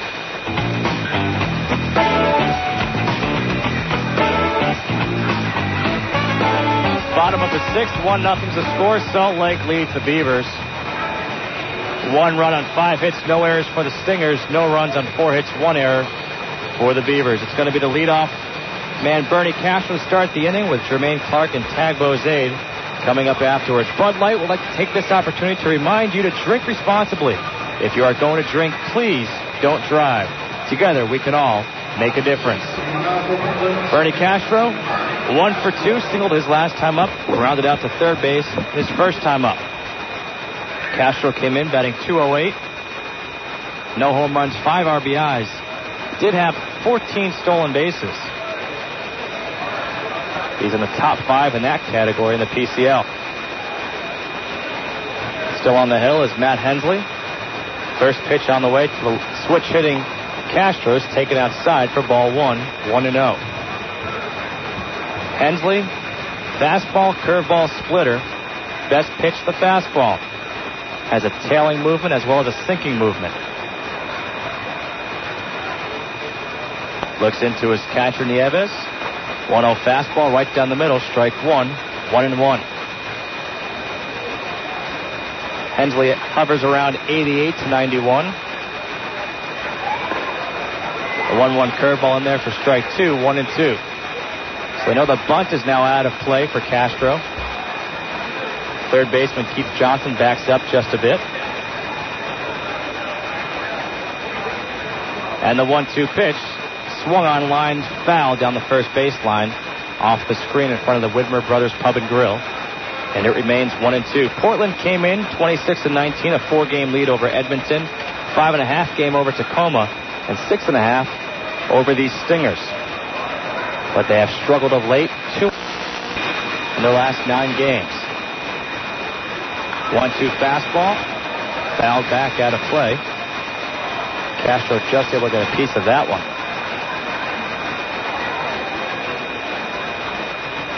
It's Keith Johnson at third, Sean Figgins at short, Adam Riggs at second, Rob Quinlan at first. One hopper back to the pitcher, Hensley, over to first base in time to beat the speedy Castro. 1 away. In the outfield, Gary Johnson, Julio Ramirez, and Barry Wessett. 1 out now in the 6th for Jermaine Clark. Clark is 0 for 2, grounded out to the first baseman his first time up and fouled out down a left field line on a nice play by Gary Johnson. Clark takes the first pitch fastball high and away, ball 1, 1-0. Well, Justin, this is some game we got here. 1-0, 6th inning. We've had a guy robbed of a 2-run home run. 1-0 fastball popped up over towards the Beavers dugout. That one's going to reach the stands. 0-2. A few controversial plays at first base. Right. Both pitchers have been very much on their game. This is a baseball game. This is what you want to see when you come to a ballpark. Now, I don't mind the 1-0 game at all. People say nothing happens. Well, what about the catch by Ramirez? How often do you see a catch like that? You see it on SportsCenter, but how often can you say you're at that game? Not often. 1-1 fastball misses outside. 2-1. Clark had a big game just a few days ago. 3 stolen bases, a home run. Best game so far as a Portland Beaver. 2-1 fastball. Fouled down the left field line, over the roof and out of play. 2-2. Tag Bozade on deck. Bozade, his last time up, is the one who hit the ball to deep left center field that Julio Ramirez jumped over and made the grab to bring it back in. Ground ball hit on the hit up to the shortstop. Figgins hustles over to first base in time. And 2 away here in the 6th.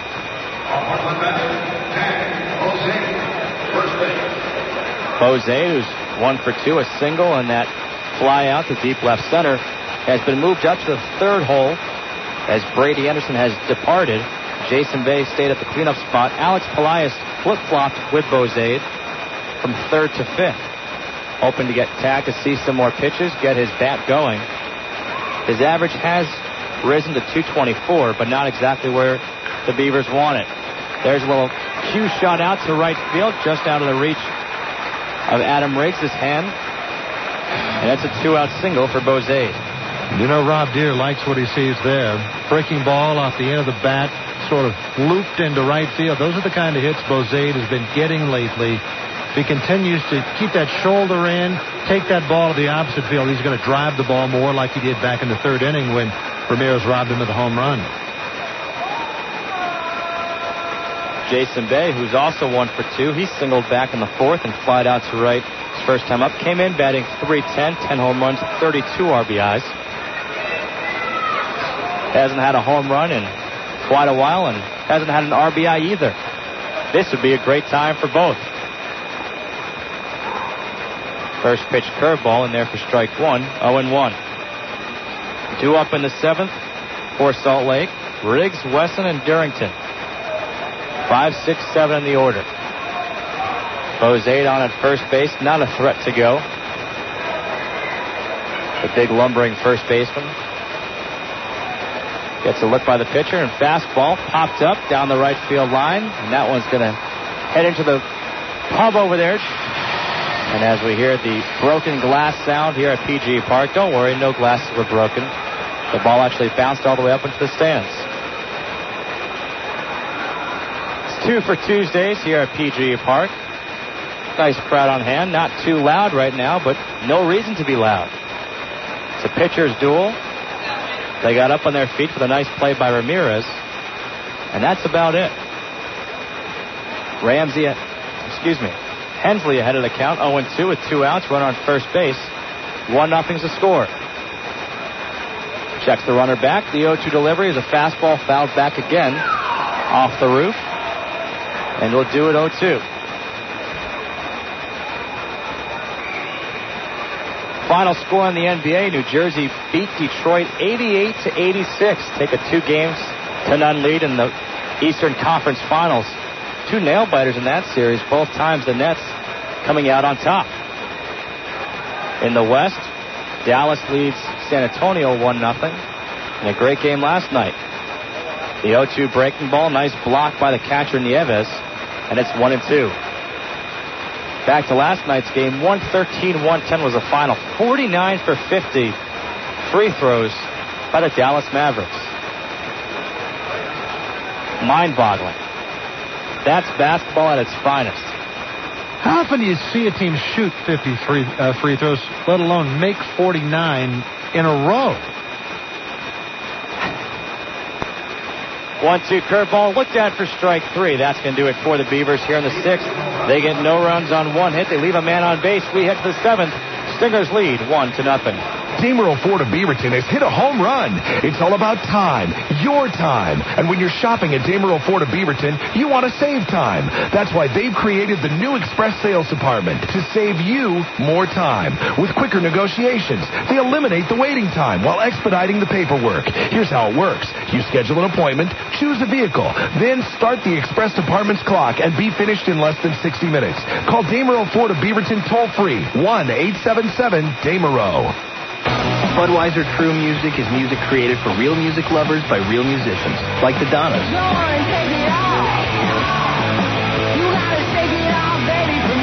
We don't put any song on the record that we don't like. We really tried hard to think of it as an album instead of a single and then some other filler songs. I know everyone tries to write a great album. Yeah, a lot of people say it, but do they stress out about it and cry? This moment of true music was brought to you by Budweiser Beer, Anheuser-Busch, St. Louis, Missouri.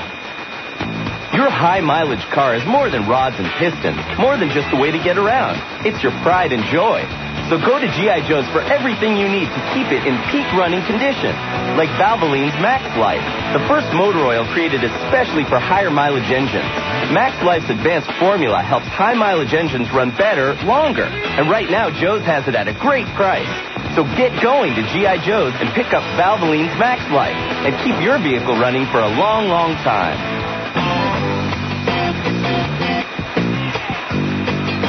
Brian Tolberg out to work his 7th inning of work here in the top of the 7th. Stingers lead 1-0 over the Beavers. It's 5-6-7 due up for the Stingers. And here the play-by-play, Bill Schonely. Thank you, Justin. Riggsy, Wesson, and Dorrington in that order. And Salt Lake leading 1-0. Each side with 5 base hits. Beavers have a costly error. And the Stingers lead it 1-0. Adam Riggs, hitless in a couple of trips, stands in against Brian Tolberg. And Tolberg wheels. Breaking pitch for a strike. 0-1 to Riggsy. Fly to short right field back in the 2nd inning and hit into a 4-6-3 inning-ending double play back there in the 4th. The pitch looks at a strike. Slider this time from Tolberg. 0-2. Brian has not walked anybody. He has 1 strikeout and was in part of the reason that Salt Lake is leading 1-0. Here's a drive down the right field line. Fair or foul. It'll be a fair ball into the corner and a ground rule double. Riggsy poked it into right field 320 feet down the right field line. When it got to the foul pole, it just flopped over the old fence. So Riggsy leads it off with a double to right field. Nobody out here in the top of the 7th inning. Salt Lake leading it 1-0, and here we go again. They have a run on 6 hits. Here is the now right fielder. He started the game in center field, Barry Wesson, 271 hitter. He's got 15 ribbies on the year. Hitless in a couple of trips, grounded out and lined out. Pick-off play at second base, and Riggsy is back.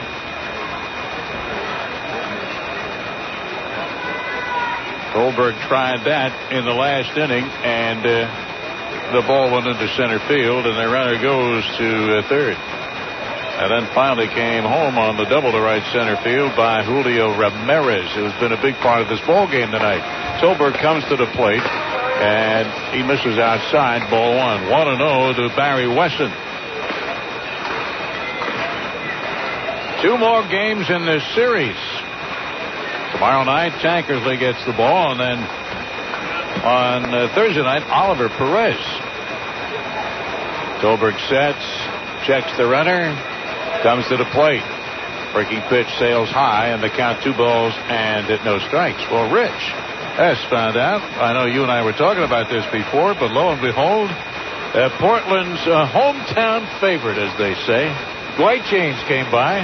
And he's going to be with us on Thursday night. Yes, I was delighted if terrific. He wanted to come on and maybe even call an inning. He's done that before. Yep. Here's a pitch that is swung on, fouled off to the right side. Dwight James. All right. I've known him for 100 years. That'll be nice. That'll be fun. 2-1 to count to Barry Wesson. He actually was the beat writer, I believe, for the last Beaver team to win the Pacific Coast League Championship in 1983. Yep. And they got him a ring. Yeah, that's nice. That's nice. Thank you, Dave Hirsch. And thank God into the ring. 2-1 the count now to Barry Wesson.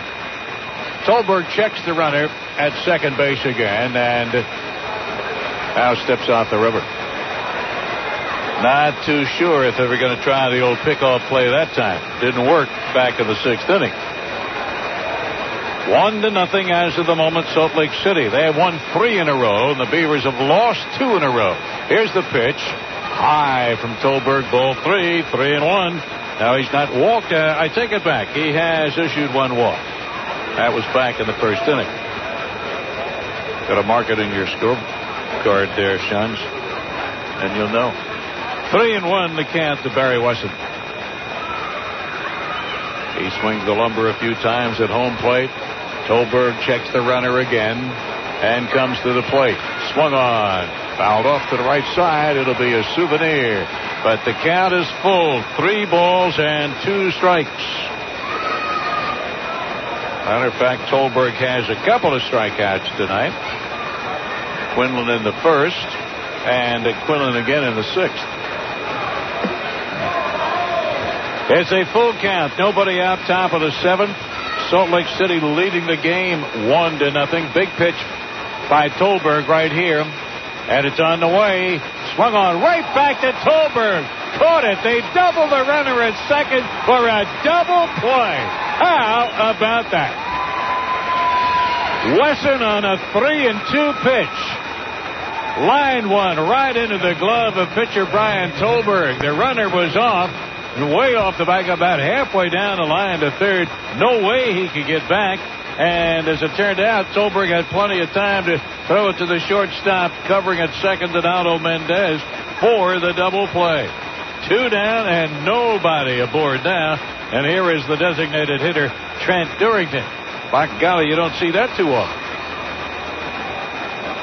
He saved the day. Here's the pitch to Durrington. Inside at the letters, ball 1.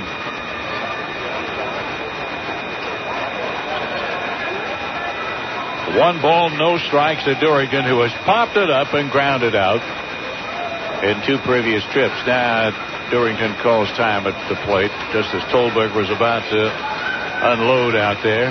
Everybody sets, and here comes Tolberg's delivery. Beautiful curveball taken all the way for a strike. 1 ball and 1 strike from Brian Tolberg. Did he ever get out of a jam there? Here's the 1-1 pitch to Durrington. He swings and fouls it back. Up on top of the roof, and the ball came back down again. And somebody will have another souvenir down below, but the count 1 ball and 2 strikes in the home half of the 7th inning. Pelaez, Valdez, Mendez. How about that? Diaz boys. 1-2 the count. The pitch swung on. Little looper into right field. That'll be a base hit.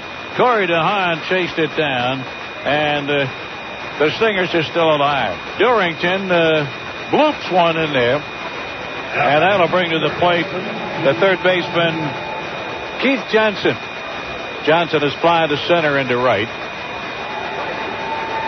That's hit number 7 now for Salt Lake City. A run on 7 hits and no errors. No runs, 5 hits, and 1 error for the Beavers tonight. Still plenty of time to get back on the board and try to outscore these Stingers tonight. They've been putting a little bit of a hurt on the Beavs since they came to town. 9-1 last night, and they have won 3 in a row. Tolberg checks the runner at first. Here's the pitch to the plate. Foul back. Out of play. 0-1. Salt Lake City in their gray trousers. Red jerseys, white numerals. The AAA affiliate of the Anaheim Angels. 0-1 the count now to Keith Johnson. Batting .221 is 13 RBIs. Swings the lumber at the plate. Bends those knees. Cocks the bat over the right shoulder. And Tolberg comes to the plate. Swung on. This one's hit to center. Jason Bay should have this one over to his left. He's got it. Side is retired. Fly ball to center. And And they come up with no runs on a couple of hits and one man left. We're going to go to the bottom of the seventh inning. 1-0, Salt Lake.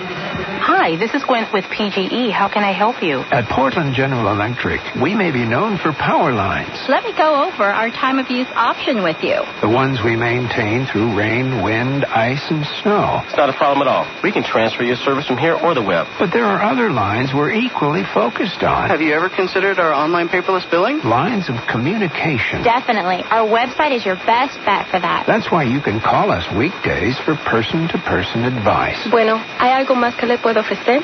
Stop by our offices. Yes, there are 2 financial assistance plans you may qualify for. Or visit our website for a wealth of services any hour, any day. Yes, all you have to do is log on to portlandgeneral.com and you can track your usage that way. After all, in today's rapidly changing energy world... Well, yes, compact fluorescents usually pay for themselves within 2 years. Knowledge is just as powerful as, well, power. Thanks. You have a good one, too.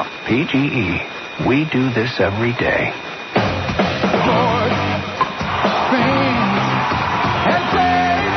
Baseball fans, as you watch the boys of summer take the field, be sure to take a Fletcher's Frank back to your seat. After all, nothing goes with baseball quite like a great hot dog. Get them while they're hot at PGE Park or in the meat department of your favorite store. And while you're there, look for our premium deli hams, link sausage, and stack pack bacon, too. Go Beavers from your friends at Fletcher's Fine Foods.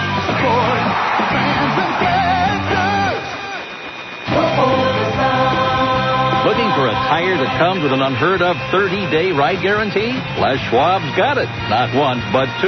Z800 Ultra for passenger cars. And Open Country All-Terrain for pickups and SUVs. Ride, handling, performance, these are great tires. And right now, both on sale. Try a set for 30 days. If you don't agree they're the best tires you've ever owned, return them. You'll get your money back. Let's walk the place with tires for you. On a Tuesday night here at PGE Park, the folks were up and on their feet. Nice rendition of the old-time favorite Take Me Out to the Bowl game. Let's see if it does any good. Home half of the seventh, Pelaez, Valdez, Mendez in that order. Salt Lake City leading it 1-0. Bill Schonley, Rich Burke, Justin Kutcher. Edwin Lindley back in studio. Let's see if the Beavers now can tie or take the lead. Pelaez has struck out, hit into a fielder's choice play. Started the day batting .270, a couple of home runs, 29 runs batted in. It's been Tolberg against Hensley tonight. Quite a pitcher's battle. And Hensley is one up. Here's the windup and the pitch, and it's swung on and fouled back by Alex Pelaez. Folks are still talking about his pitching performance last night in the ninth inning. Manager Rick Sweet wanted to save that bullpen, and he goes to Pelaez. The pitch looks at a strike. Jimmy Horton calling balls and strikes tonight. 0-2 the count to Alex Pelaez. Need base hits, need extra base hits. That's what they need. Got to get a runner at least to third. Pitch swung on, popped up towards right. It'll carry. Wesson going back now. He comes in and makes the catch. 1 up and 1 down. Soft little fly ball to right field. Off the bat of Alex Pelaez. Now it'll be after Pelaez. Here is Valdez. Maybe this is their penance, Shans. They couldn't get a runner home from second or third base last night, so they haven't gotten any there tonight. One of these days. Valdez is hitless in a couple of trips. Flying to right and hit into a double play. The pitch outside of the left-handed batter. Ball 1. Hensley has given up but 2 home runs this year. I don't think manager Rick Sweet is thinking home run. He'd like to get men around and take his chances there. However, if one does come up, he'll take it, that's for sure. He often says, home runs, yeah, they're fine. I'd rather have men on base and get them around. He didn't like the 12 left on base last night, that's for sure. 2-0 the count down to Valdez. Out time is called by the batter. Adjusts those batting gloves. Steps back into the box. Adjusts the helmet. Swings the lumber. You've seen it a million times, and now we're ready. Here's the 2-0 pitch. Looks at a pitch at the knees. It's a strike. 2-1 to Valdez. Things are getting a little more interesting, Sean. Edmonton won at Fresno. Tacoma won game one of a doubleheader at home against Sacramento. Beavers need to come back and win this. 2-1 the count now to Valdez. Breaking pitch outside. 3-1. Got to get somebody aboard. 3 balls and 1 strike. 1 out, nobody aboard. Bottom of the 7th inning. 1-0 Salt Lake City. They have a run on 7 hits. And the Beavers no runs on 5 hits and 1 costly error so far tonight. The pitch. Low, ball 4. Well, there's a start. That is the first walk given up by Hensley tonight. So with 1 down and 1 on, the tying run at first base here is Donaldo Mendez. Legged out a base hit in the 2nd. Lined out to the shortstop Figgins in the 5th. He has 12 RBIs to his credit and only 1 home run. What a perfect time for that to happen right now in the stillness of the night here at PGE Park. At about 10 minutes to 9 Pacific Coast time. The pitch swung on, and it'll be a foul ball. Up on top, off to the right. New baseball out to Matt Hensley. Looking for his 4th win of the year. 3-2. His 8th start. He already has 1 complete game. And he's in the 7th inning of this one. The check of the runner. Valdez at first. Got a very big lead right now. And here's the pitch to the plate. Fastball to the letters for a strike. Taken all the way. 0-2 by Donaldo Mendez. You can't hit the ball if you don't swing. Sean's out in the Salt Lake pen. 40-year-old veteran left-hander Rich Rodriguez begins to throw. Whoa. Well, this is the time to get to Mr. Hensley if they can. The count 0-2 to Mendez. Here's the pitch. Got him looking on a curveball.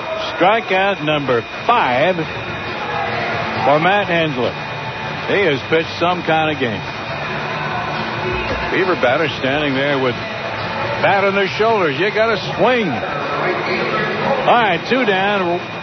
Tying run still at first base, and here is Corey DeHaan. He is struck out and then hit into a fielder's choice play. Capable of doing it, no doubt about that. They play him deep, too, right now. And Matt Hensley delivers a strike. Rich, is somebody going to swing the bat? I don't know. 0-1 the count to Corey DeHaan. Bottom of the 7th inning, 1-0 Salt Lake City. To the stretch he goes. The check of the runner and a throw over to first base, and getting back is Valdez. We also have to give credit to Hensley. He's done a great job out there. No doubt about that. He's got a mind-numbing breaking ball. Valdez has not stolen a base this year. 0-1 the count.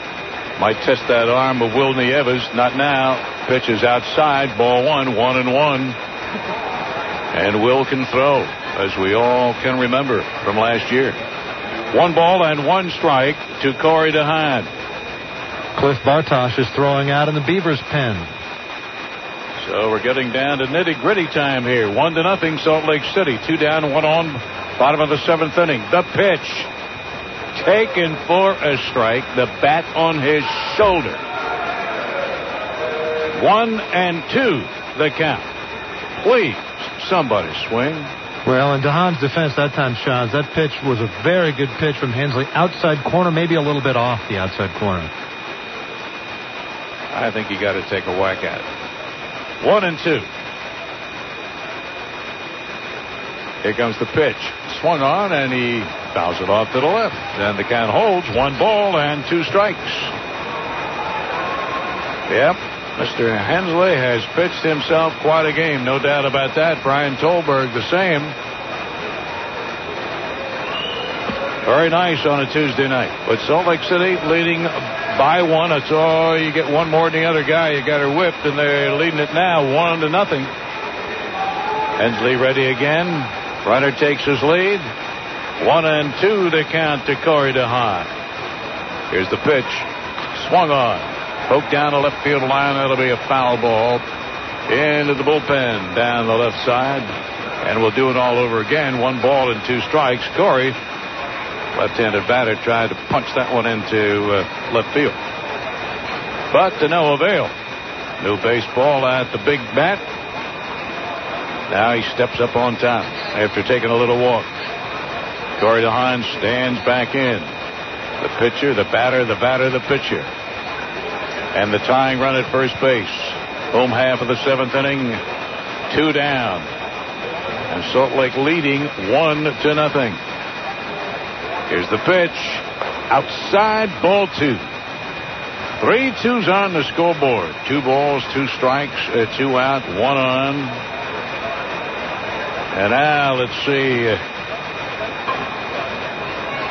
what Hensley's going to do here. He's taking a lot of extra time out there, doing a little groundskeeping. Now he straightens up, gets the sign from Will Nieves. DeHaan waiting at the plate. Here's the pitch. He swings and drives this one into center field. That'll be a base hit. After all of that, somebody finally swung the bat. DeHaan singles to center field. Runners at first and second. 2 down, however, for Yamid Hyde, the Beaver catcher. He's going to be called back, Sean. And let's see, who's it going to be who's going to come out and bat?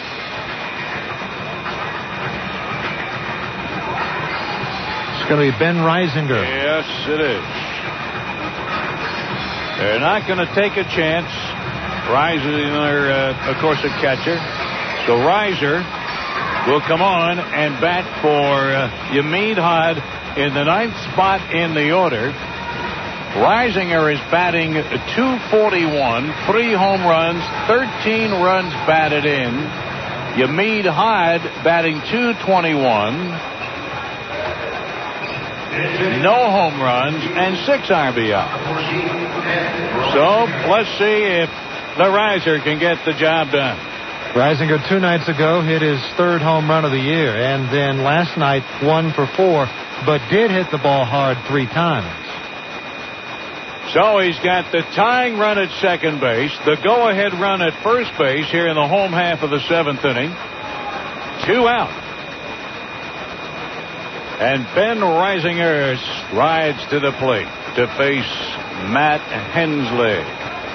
Beavers now have no runs on 6 hits. 1 error. The presence of Wiki Gonzalez means that Rick Sweet has the flexibility to use Ben Reisinger as a pinch hitter because he's not using his last catcher now. He's got Gonzalez on the bench. Now time is called, and we're going to have a little conversation out on the mound. Most of the infield coming in, and the pitching coach, Rich Borland,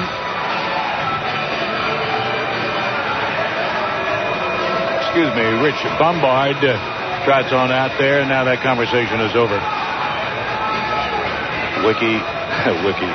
Will Nieves comes back behind the plate, and we're ready to go. The old infield is back. Nitty-gritty time for the Beavers right here. The bat in the hand of Ben Reisinger with the tying run at second base. The pitch, swing and a miss. And he was heading for the porch with that swing. That was a great idea by Hensley. Throw a pinch hitter a breaking ball. Guy's going to get 1 chance tonight and he's going to be jacked up for that fastball. That's a good idea to throw him the curve. So Reisinger stands in again. 0-1 the count to Ben. Probably a very good call by Will Nieves, too. Hensley ready. The pitch. Swing and a miss on a breaking pitch. And it's 0-2. Fooled him again on 2 straight. Reisinger takes a little walk. 0-2. Beavers have stranded 3 so far in the ball game. They're down 1-0. They just cannot seem to push him around. The LOBs. Hensley ready again. Runners take their lead. The count 0-2. The pitch outside, ball 1. A ball and 2 strikes. He missed that time. Try to be careful with that outside corner. Just around the knees. And it was low and away. 1-2 the count to Reiser. Will Nieves again sends out the sign, and Hensley's not going anywhere. He's taking his old sweet time. He has pitched that way all night. Now he steps off the rubber.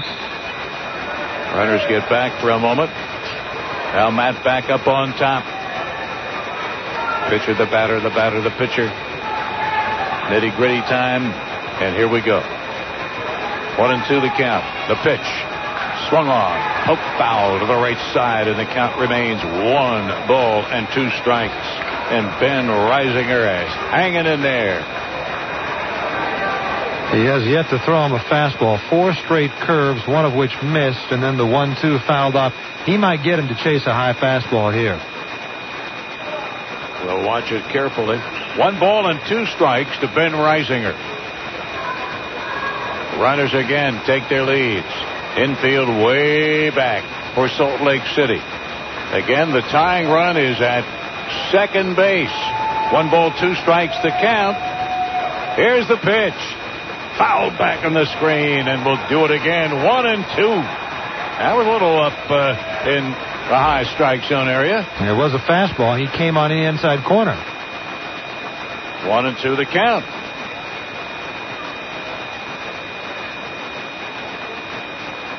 These 2 pitchers, Brian Tolberg and Matt Hensley, have done an outstanding job tonight.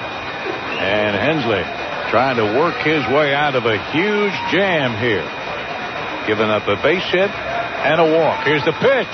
Curveball. He fouled it back. And we'll do it again. 1-2 is the count. Matt's probably saying, why, oh, why does this guy keep fouling them off? A new baseball. He rubs it up out on the mound. It's quite a game, folks. Quite a game.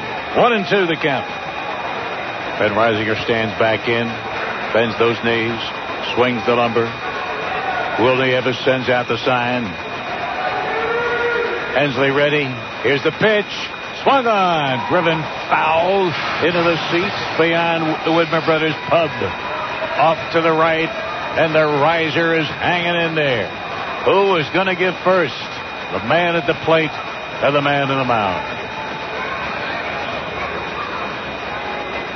1-0 Salt Lake City. They have a run on 7 hits. Portland no runs on 6 hits and 1 error.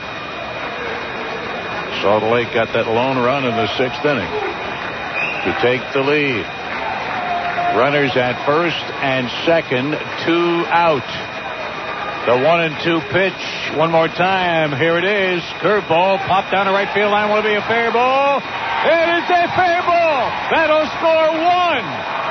We're tied. And Reisinger hanging in there on a 1-2 pitch.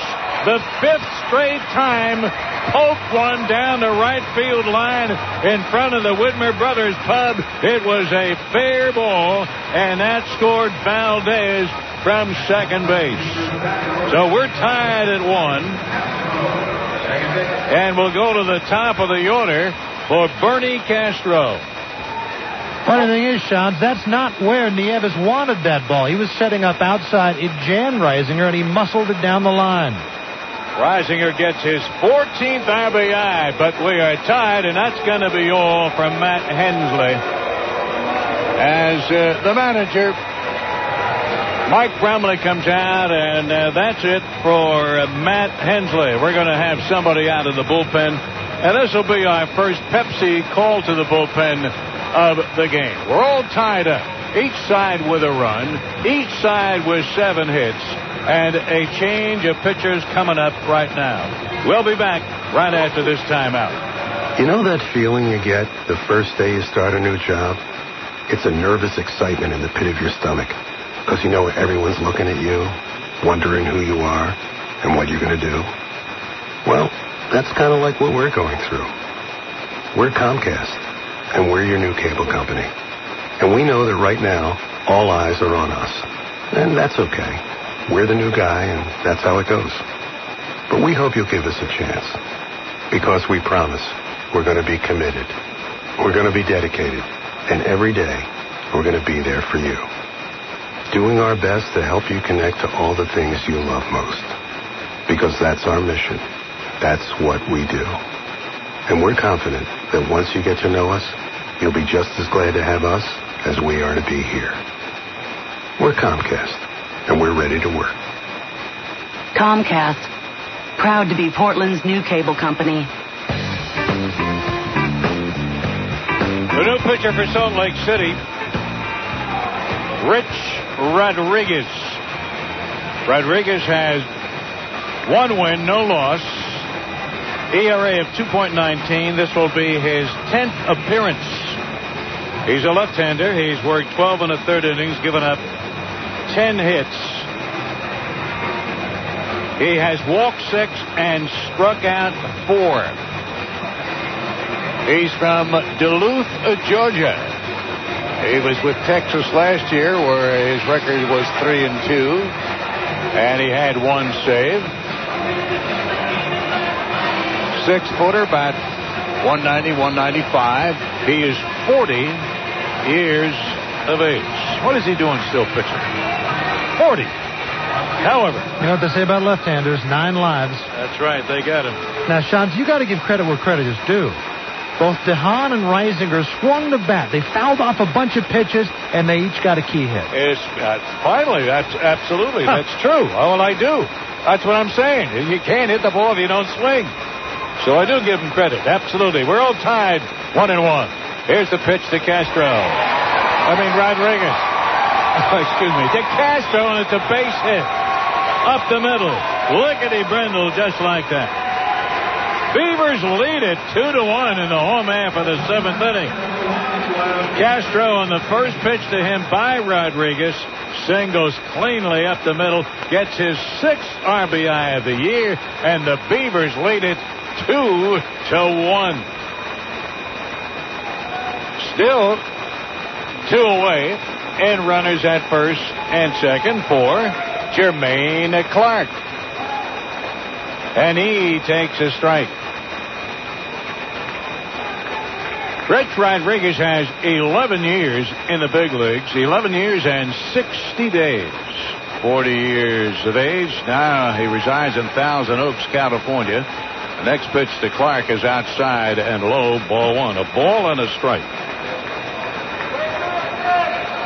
This is the 7th man to come up in the bottom of the 7th inning. And the Beavers lead it 2-1.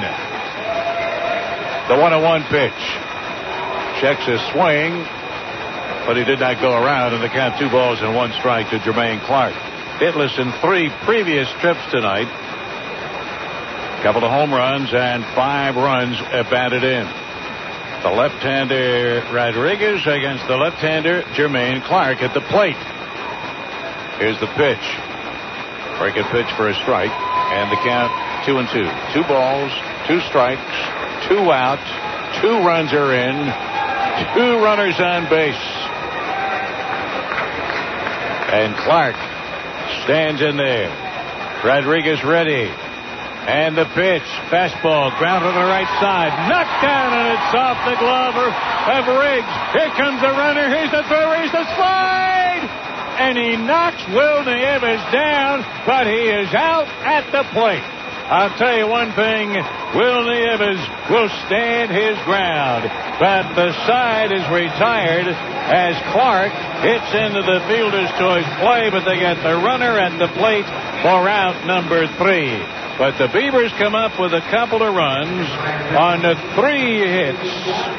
And we go to the 8th with Portland on top, 2-1. There was a time when if you used the word organic, you were pretty much talking about produce. Not anymore, as a quick look at the organic selection at Fred Meyer will show you. Yes, we have organic produce like broccoli, cauliflower, carrots, and apples. But we also have organic milk and juices, organic cheese and yogurt. And here's something new for you. Nature's Farm Organic Chicken. Chickens raised on organic feed only. Chicken the way it used to taste. The organic story continues in the Fred Meyer Nutrition Center, where you'll find organic flour, eggs, and bread.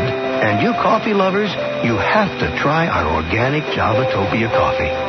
Savor its rich, smooth taste. Make room at your family table for organic food. It's good for you, and it's good for the environment. You'll find it at Fred Meyer. Hey, you're part of something really special here. Everyone is counting on us. So get out there and give 1%. At U.S. Bank, we're all giving 1%. A 1% cash rebate, that is. Just sign up for free checking with Checking That Pays, and you could earn up to a 1% cash rebate when you use your U.S. Bank check card to make purchases. For more details, stop into any U.S. Bank branch. Call 1-800-720-BANK or visit usbank.com. Member FDIC.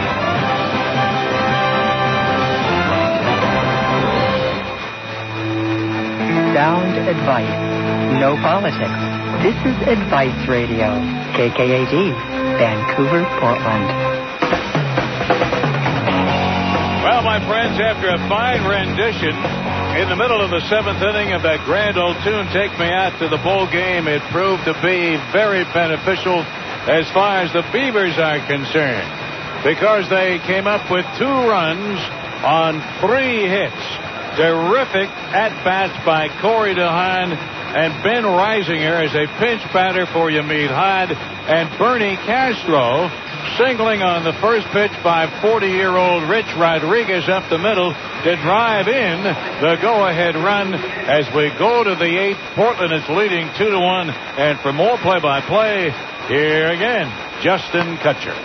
Thanks a lot, Sean. We lead off the 8th inning with Will Nieves, who was barreled over by Ben Reisinger, and Nieves was not happy about that play. We also have a new pitcher on the hill for the Beavs. It is Cliff Bartosh. Bartosh 0-1, 3.47 ERA. This is his 21st game that he has appeared in. Takes the first pitch, fastball for strike 1, 0-1. Nieves on the play took a throw from the second baseman Adam Riggs, a one-hopper right to the plate, beat Reisinger to the bag. And Reisinger came in lowering the shoulder, barreling Nieves over as Nieves lines the ball to the diving third baseman Alex Pelaez, who makes the grab. 1 up, 1 down here in the 8th. In any case, Nieves was not happy about the play, got up, looked at the umpire, saw he was out, took the ball, tossed it back to the way of Reisinger, and gave Reisinger a stare. So Nieves still not happy despite lining out here to Alex Pelaez. 1 away here in the 8th for leadoff man Sean Figgins. Gosh, Coach, how good is this game? I mean, how many great plays have we had? That play right there by Pelaez was outstanding. To see a leaping catch, a home run saving catch, a play at the plate, bang, bang, barreling the catching over. It's great. 2-1 the score. The only bad thing is we've seen 2 errors in this game.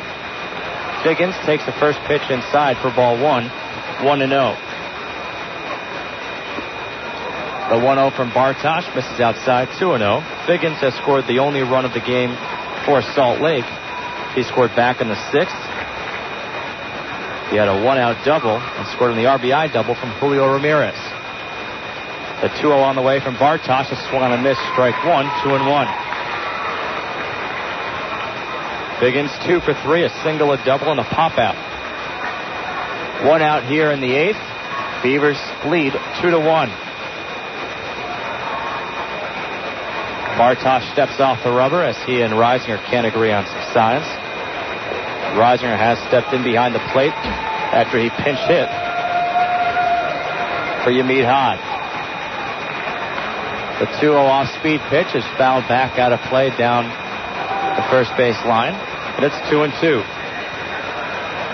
It's interesting, Justin, what with Will Nieves being a former Portland Beaver, Ben Reisinger, who barreled him over. They may have been teammates back in 2000 at Rancho Cucamonga. They each played a brief amount of games there that year. The 2-2 fastball misses low and inside as Figgins has to dance out of the way, and it's a full count, 3-2. But then again, they may not have been. If at the very least, we know that they spent some time together in spring training.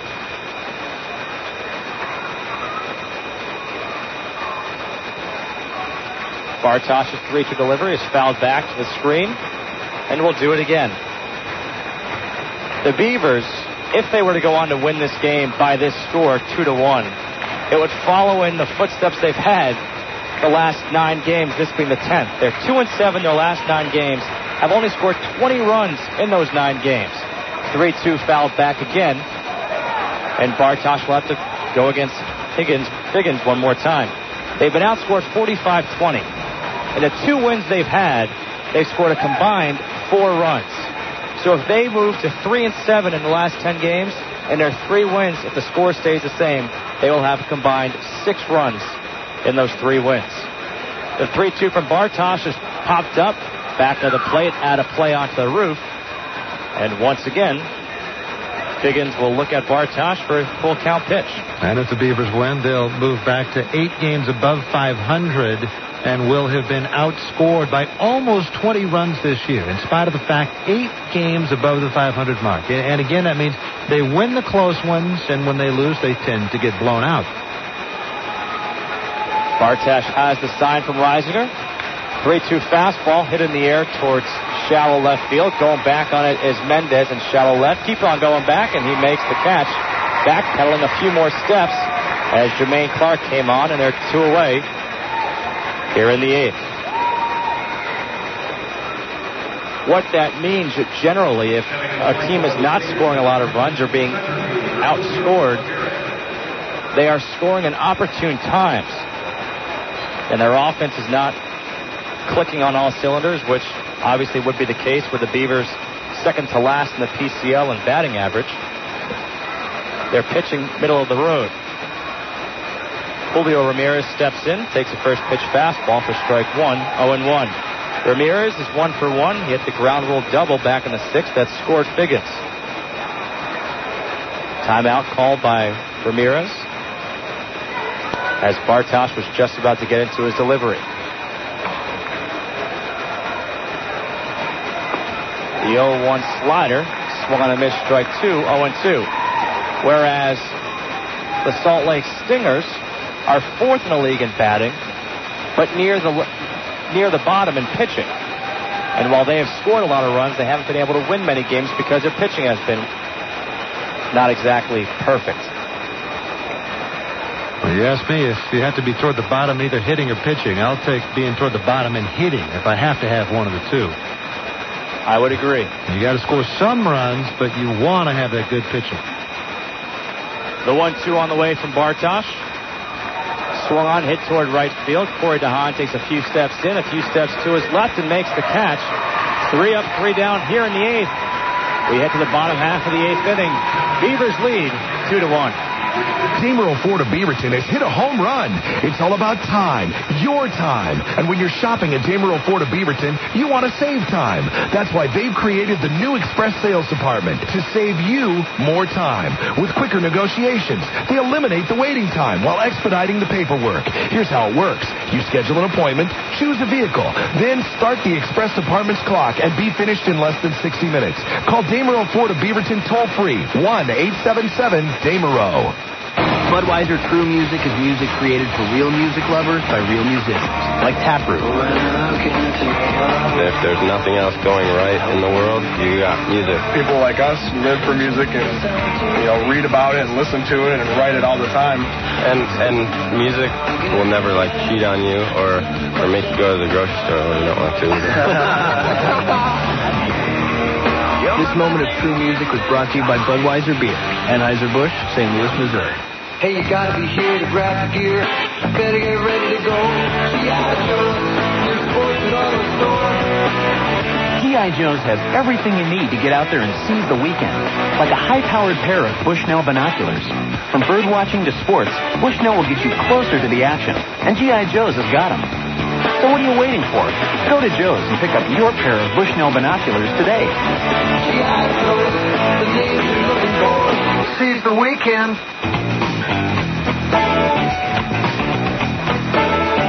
Portland Beavers baseball is brought to you by Portland General Electric, bringing the energy to PGE Park. By Fred Meyer, what's on your list today? You'll find it at Fred Meyer. By Bud Light, with a great taste that won't build you up and never let you down, make it a Bud Light. And by the Thomason Auto Group, the leader in volume and selection. Bottom of the 8th inning, new pitcher on the hill for the Salt Lake Stingers. It's Doug Nickel. Nickel on the season, 0-1 at 3.06 ERA. This is 15th appearance, 17 2/3 innings pitched, 21 hits. He's given up 6 runs, all earned, 9 walks, 9 strikeouts. Opponents hitting .288 off him. So a very high opposing batting average for a reliever. Last year, Nichols split time between Scranton, Philadelphia, Memphis, and San Diego. He appeared in 10 games for the Padres with a 1-0 record and 8.49 ERA. Gave up 20 hits in 11 2/3 innings, 13 runs, 11 earned. Here in the 8th for the Bees, it's Tag Bozade, Jason Bay, Alex Pelaez, 3, 4, 5, the heart of the order, as the Bees try to add some insurance runs for the 9th, as Courtney Duncan, before the break, was warming up in the pen. Duncan will try to add to his league-leading 13 saves. At one point, Duncan had about a 7 or 8 save lead in that category. Now it's down to 2 over Mark Corey of Nashville. Bozade, 2 for 3, 2 singles, and that deep flyout. First pitch on the way from Nichols, the first pitch fastball for strike 1, 0-1. Duncan actually has 14 saves, but they didn't give him credit for one that he got 3 nights ago. The 0-1 off-speed pitch misses, 1-1. So in other words, Duncan now has a 3-save lead in that category. The 1-1 off-speed pitch bounces in the dirt, gets it to the backstop, and it's 2-1. Bozade is starting to heat up with his bat. Moving up the 3-hole has been a good thing for Bozade. The 2-1 fastball high and away, 3-1. Bozade in his last 10 games, .257, 9 hits, 2 home runs, 8 RBIs. His best stretch of the season. Timeout calls by home plate umpire Jimmy Horton. And Bozade will step out. Nickel gets back on the rubber, swings his arm, comes to a set. And a 3-1 fastball is taken right down the middle. Strike 2, 3-2.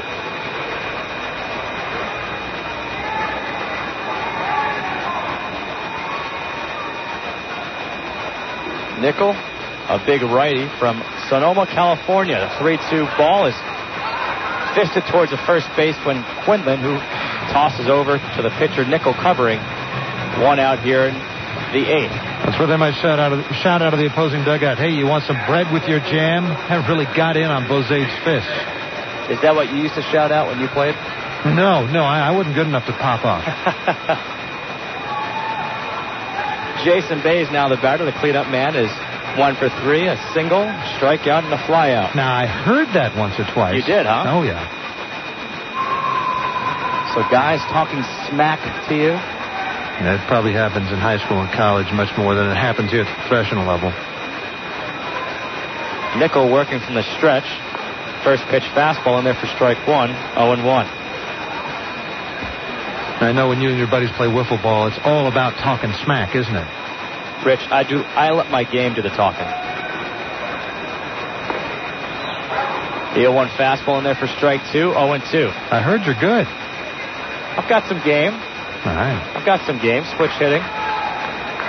On the mound. Come with a fastball. Can throw a cutter if I need to. A tailing fastball. The 0-2 fastball misses low and outside. 1-2. We've had some epic games. I actually failed to mention on Cinco de Mayo that was the third year anniversary of my no-hitter opening day 2000. The 1-2 hit up the middle. Figgins moves over to his left, fields the ball, throws over to first base in time, and he retires Jason Bay. 2 up, 2 down here in the 8th.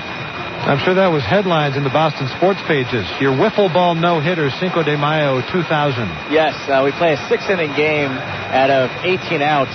17 were by strikeouts. The 1 out that was not a strikeout, the last out of the game, a pop-up back to me. You could have struck out everybody. I fell to my knees in joy. Alex Pelaez steps in with 2 away here in the 8th. 2-1 Beavers lead. That's something we haven't said in a long time. First pitch fastball misses low and outside. 1-0. You're right. It's kind of hard to get those your mouth to wrap itself around those words. 2-1 Beavers lead. Nichols 1-0 fastball hits the outside corner. 1-1. I got you fellows this far. Don't fold them. Hold them. Hey, you've been lurking over there. I wonder, you're just waiting to get that in, aren't you? 1-1 fastball hits the outside corner. 1-2. 2 up in the 9th. Gary Johnson, Rob Quinlan, Adam Riggs. 3-4-5 for Salt Lake. The 1-2 fastball looked at the same exact location. This time, home plate umpire Jimmy Horton called it for a ball. So 2-2. 2 balls, 2 strikes, 2 outs. Deuce is wild here in the 8th inning. Sons, you're like a mother hen sitting on an egg over there. You're going to chaperone this one home, aren't you? I got my notebook out. 2-2 fastball hit down the first baseline. Pelaez going to go for extra bases. He's rounding first. Throw coming in from right field. Pelaez going to be in with a sliding double. A 2-out double for Alex Pelaez. A nice play in right field by Barry Wesson. A 1-hop throw to the shortstop Figgins. But Pelaez was in there in time. So the Beavers threatening here now in the 8th. Pelaez just punching that one down the first baseline, and here on this next turf surface, it scoots down the line very quickly. That brings up Mario Valdez, who scored the first run of the game for the Beavers, back just last inning. He drew a 1-out walk, moved to second on a single by DeHaan, and then scored on the pinch hit single by Ben Reisinger. So runner on second, 2 outs. Beavers lead 2-1. First pitch fastball missed low and outside to Valdez. 1-0. Well, after not being able to get a runner home from scoring position last night, tonight they didn't even have a runner in scoring position until the 7th inning. Then Ben Reisinger, the pinch hit single to drive him home. And then Bernie Castro, another single for another run. So here's a big AB for Mario Valdez to try to pad the lead. Elias big lead off second, swung on, ball hit to the second baseman, Riggs. He bobbles it, picks it up in time, throws over to first base. And that's going to do it for the Beavers here in the 8th. They get no runs on 1 hit. They leave a man on base. They've now left 7 men on base in this game. We head to the 9th. Beavers looking to close it out. Courtney Duncan coming in. Beavers lead 2-1. Hi, this is Gwen with PGE. How can I help you? At Portland General Electric, we may be known for power lines. Let me go over our time of use option with you. The ones we maintain through rain, wind, ice, and snow. It's not a problem at all. We can transfer your service from here or the web. But there are other lines we're equally focused on. Have you ever considered our online paperless billing? Lines of communication. Definitely. Our website is your best bet for that. That's why you can call us weekdays for person-to-person advice. Bueno, ¿hay algo más que le puedo ofrecer? Stop by our offices. Yes, there are 2 financial assistance plans you may qualify for. Or visit our website for a wealth of services any hour, any day. Yes, all you have to do is log on to portlandjournal.com and you can track your usage that way. After all, in today's rapidly changing energy world... Well, yes, compact fluorescents usually pay for themselves within 2 years. Knowledge is just as powerful as, well, power. Thanks. You have a good one, too. PGE. We do this every day. Day 24 in my quest to classify and consume every single object at AM/PM. I was so thirsty, I imagined a mermaid took me to a waterfall of golden suns. But when I belched, she swam away. Discover 12 packs of Corona for just $10.99 at AM/PM. Too much good stuff. At participating stores for a limited time. Prices may vary. You must be 21 years of age or older to purchase alcoholic beverages. AM/PM reminds you not to drink and drive. When you drink, always have a designated driver. Portland Beavers baseball is presented by PGE. We head to the ninth.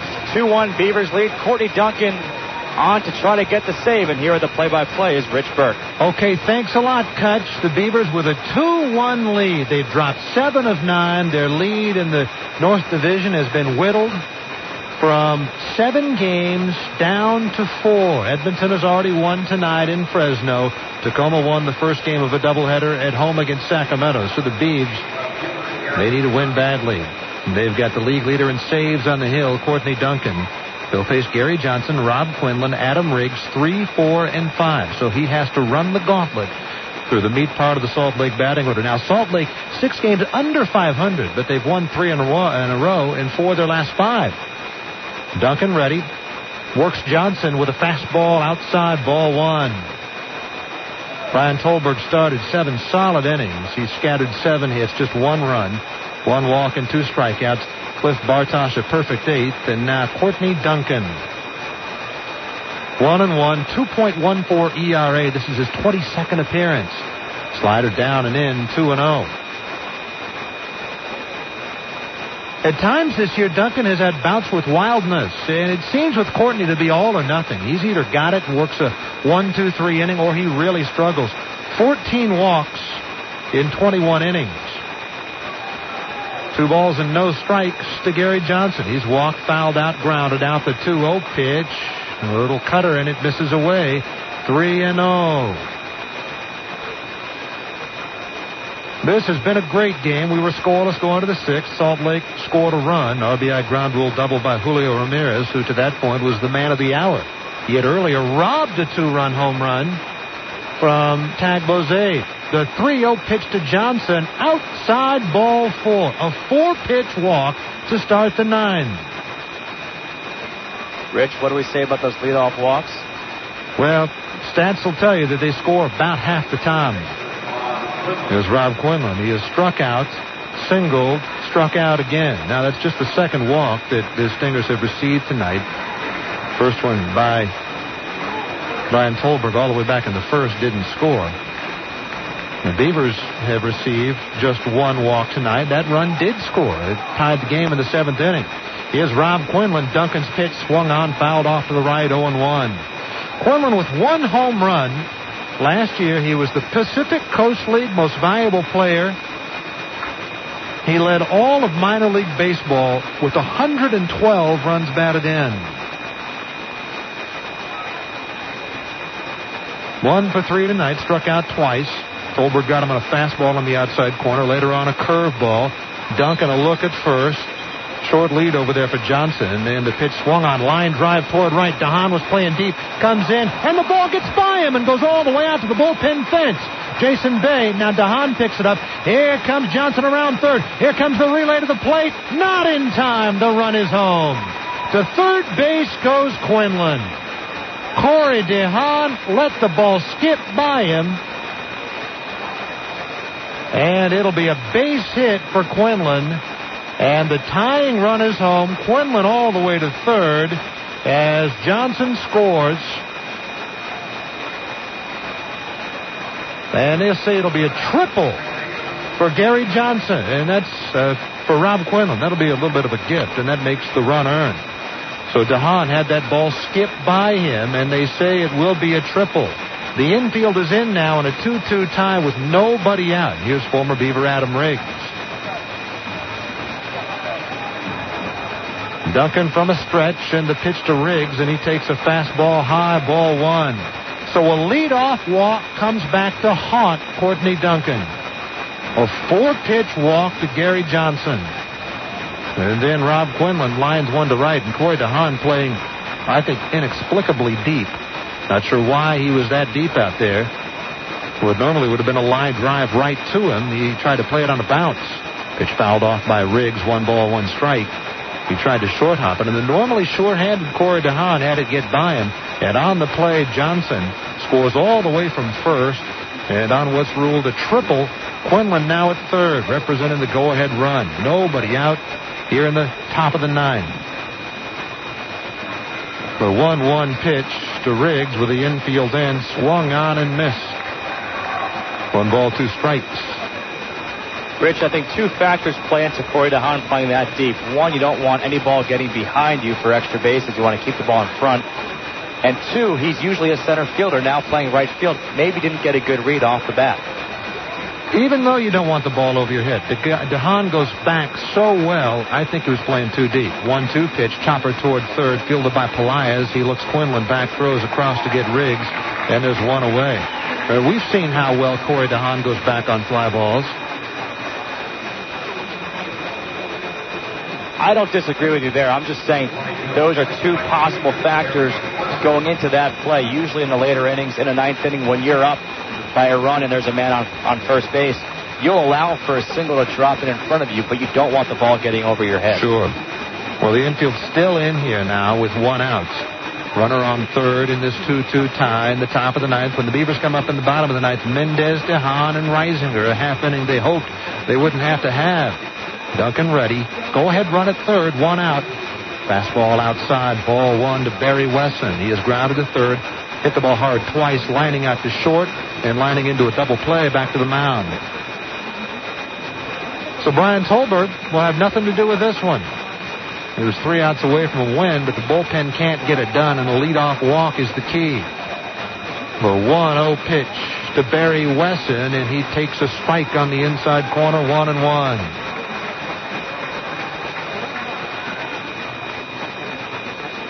This game was scoreless into the 6th inning. We had a great catch by Julio Ramirez, robbing a home run from Tag Bozade with a runner on in the 3rd inning. That ended the inning. Well, it stayed scoreless until the 6th. The 1-1 pitch to Wesson. He swings and grounds 1 toward third. Off the glove of Pelaez into left, base hit. That's a hit, but it's a play Pelaez should have made. It's 3-2 Salt Lake.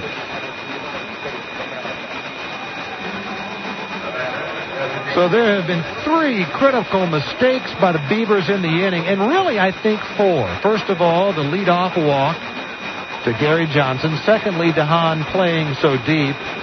Thirdly, DeHaan letting the ball skip by him, and now Alex Pelaez on a ball he'll normally field. It hit the thumb of his glove and went into left. It was hit pretty hard into his left. It is a base hit, but Pelaez, more than 9 times out of 10, will make that play. Trent Durrington with Wesson going, swings and lines 1 toward shallow right.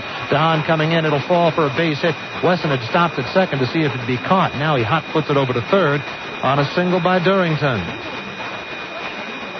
Still just 1 out. Runners at first and third, and the Stingers lead by a run. 2 runs in the inning, and the Beavers are stung here in the 9th.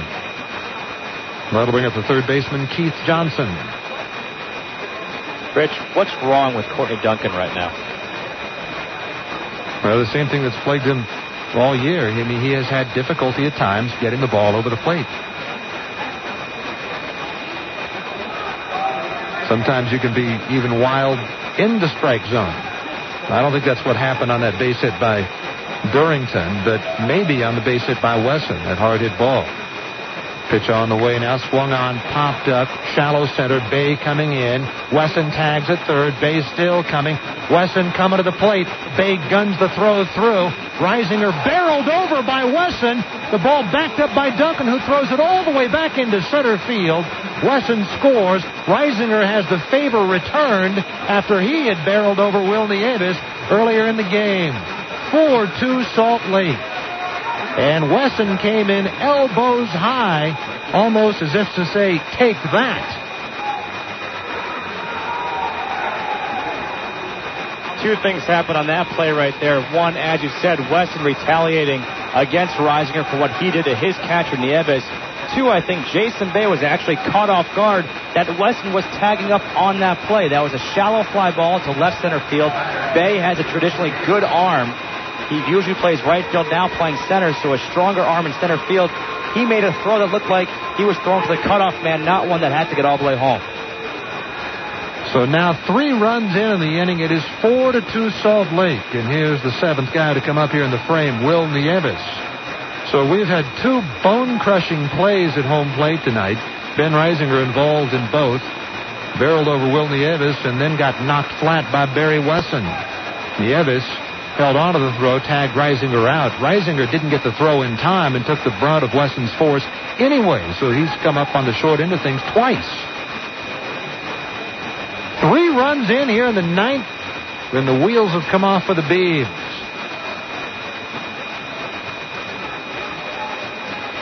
Duncan looks into Reisinger. Now Courtney will look back at second base at Durrington, and the pitch to Nieves. Breaking ball down and away. 1 ball and no strikes. A walk, a ball that skipped by DeHaan and right, and we haven't seen that hardly at all in the 3 years we've been watching Corey play. A ground ball that could have, if not should have, been fielded by Pelaez at third. We'll look back now in the 1-0 pitch. Swung on, fouled off to the right by Will Nieves. And perhaps Jason Bay in center caught off guard a tad by Wesson tagging at third and challenging his arm. I think my presence at this ballpark is worse than having a full moon. How so? Every time I'm here, something strange happens.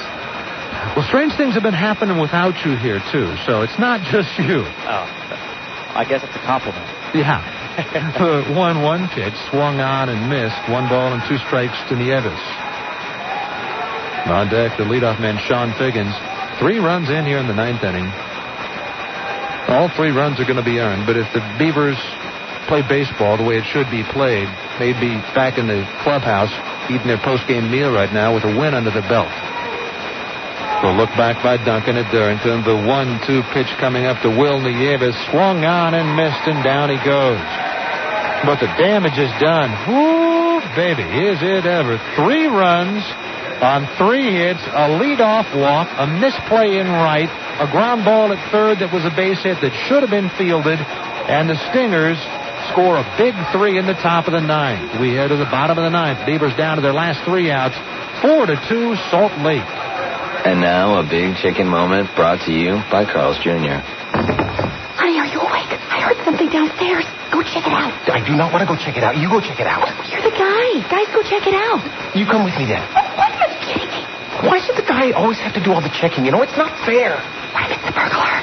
So what am I going to do that you can't do? Would you just be a man and go downstairs? It's probably the cats. The cats that we don't have? I got a better idea. What if we just hide under the covers? Oh, can't believe it. I will check. Sweetie, if you get in trouble, just yell. I'll be right here. Don't be a big chicken. Eat one.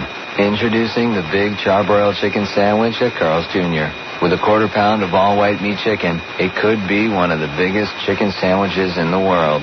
At participating restaurants, comparisons based on average pre-cooked weight at quick-serve restaurants.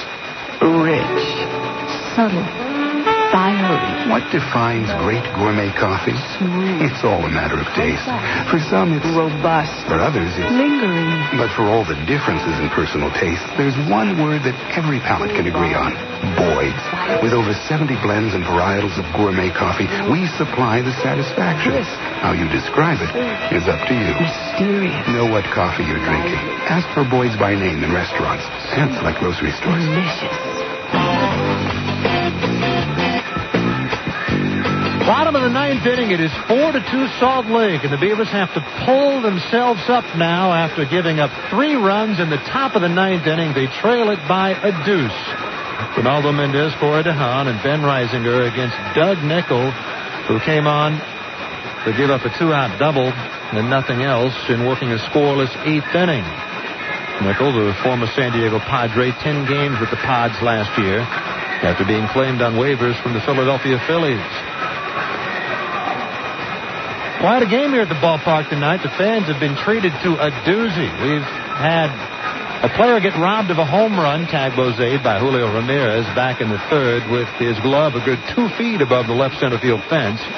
We've had 2 bone-jarring plays at home plate. Will Nieves barreled over by Ben Reisinger, and then Reisinger later on getting barreled over by Barry Wesson. Maybe a little bit of a retaliatory gesture.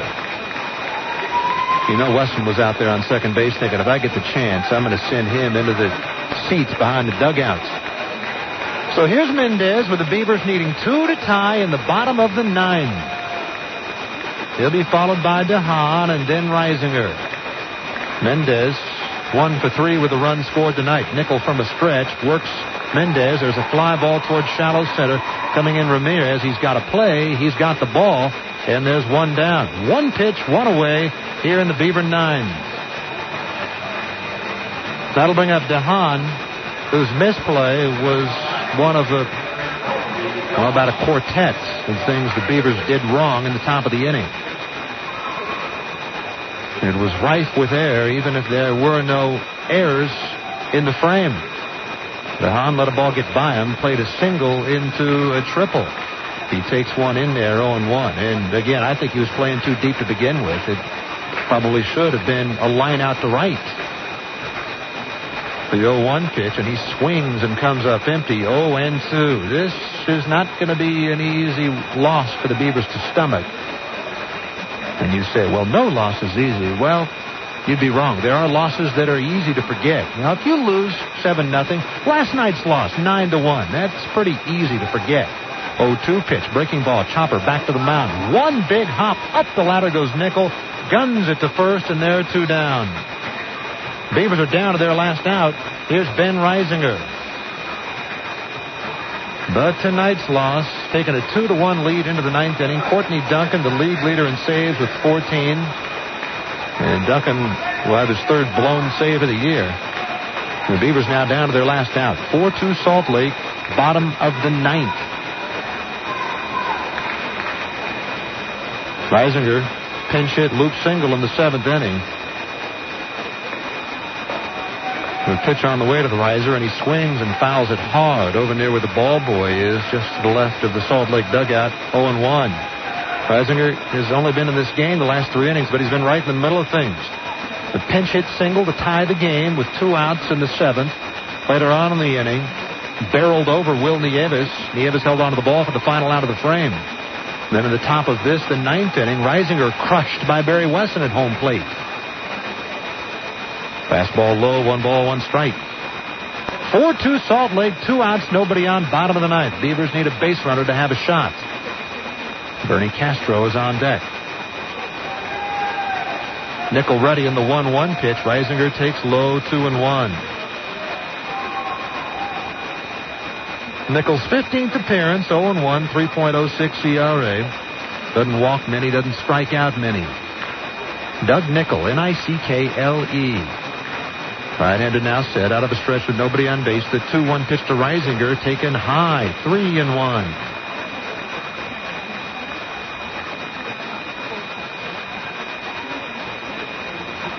The Beavers do have Alex Fernandez who could pinch hit. Now, Bernie Castro is 2 for 4 tonight, but he's by no means a power threat. The 3-1 pitch to Reisinger is taken in there, full count. Now the Beavers are down to their last strike. They also have Jake Thrower and Wiki Gonzalez on the bench. 3 balls, 2 strikes, 2 outs, nobody on base. Bottom of the 9th, 4-2 Salt Lake. Nickel deals. Reisinger swings, grounds one towards short, picked up by Figgins, does a crow hop, throws him out, and the Beavers lose. Portland goes very quietly in the bottom of the 9th, 1-2-3. And this is not an easy loss to take. Our final score, Salt Lake 4 and Portland 2. Great ball game. The Beavers took a 2-1 lead into the 9th inning, but because of a bunch of mistakes, mental, physical, just about anything you can imagine, the Beavers give up 3 9th-inning runs. They go on to lose 4-2. Edmonton won in Fresno. Salt Lake won the first game of a doubleheader against Sacramento Tacoma won the first game of a doubleheader up in Tacoma against Sacramento, and we'll get you the score of that second game in our post-game show. So things are tightening up in the North Division of the Pacific Coast League, and the Beavers have now dropped 8 of their last 10 games, and they've dropped 5 of 6 on this homestand. So the Stingers win at 4-2.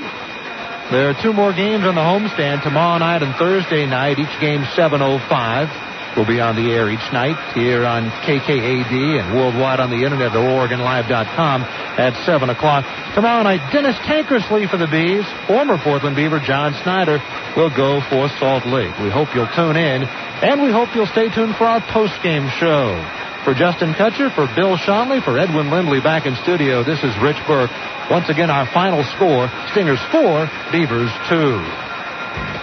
Ready for a telecommunications company that's dedicated to the needs of you, the business customer?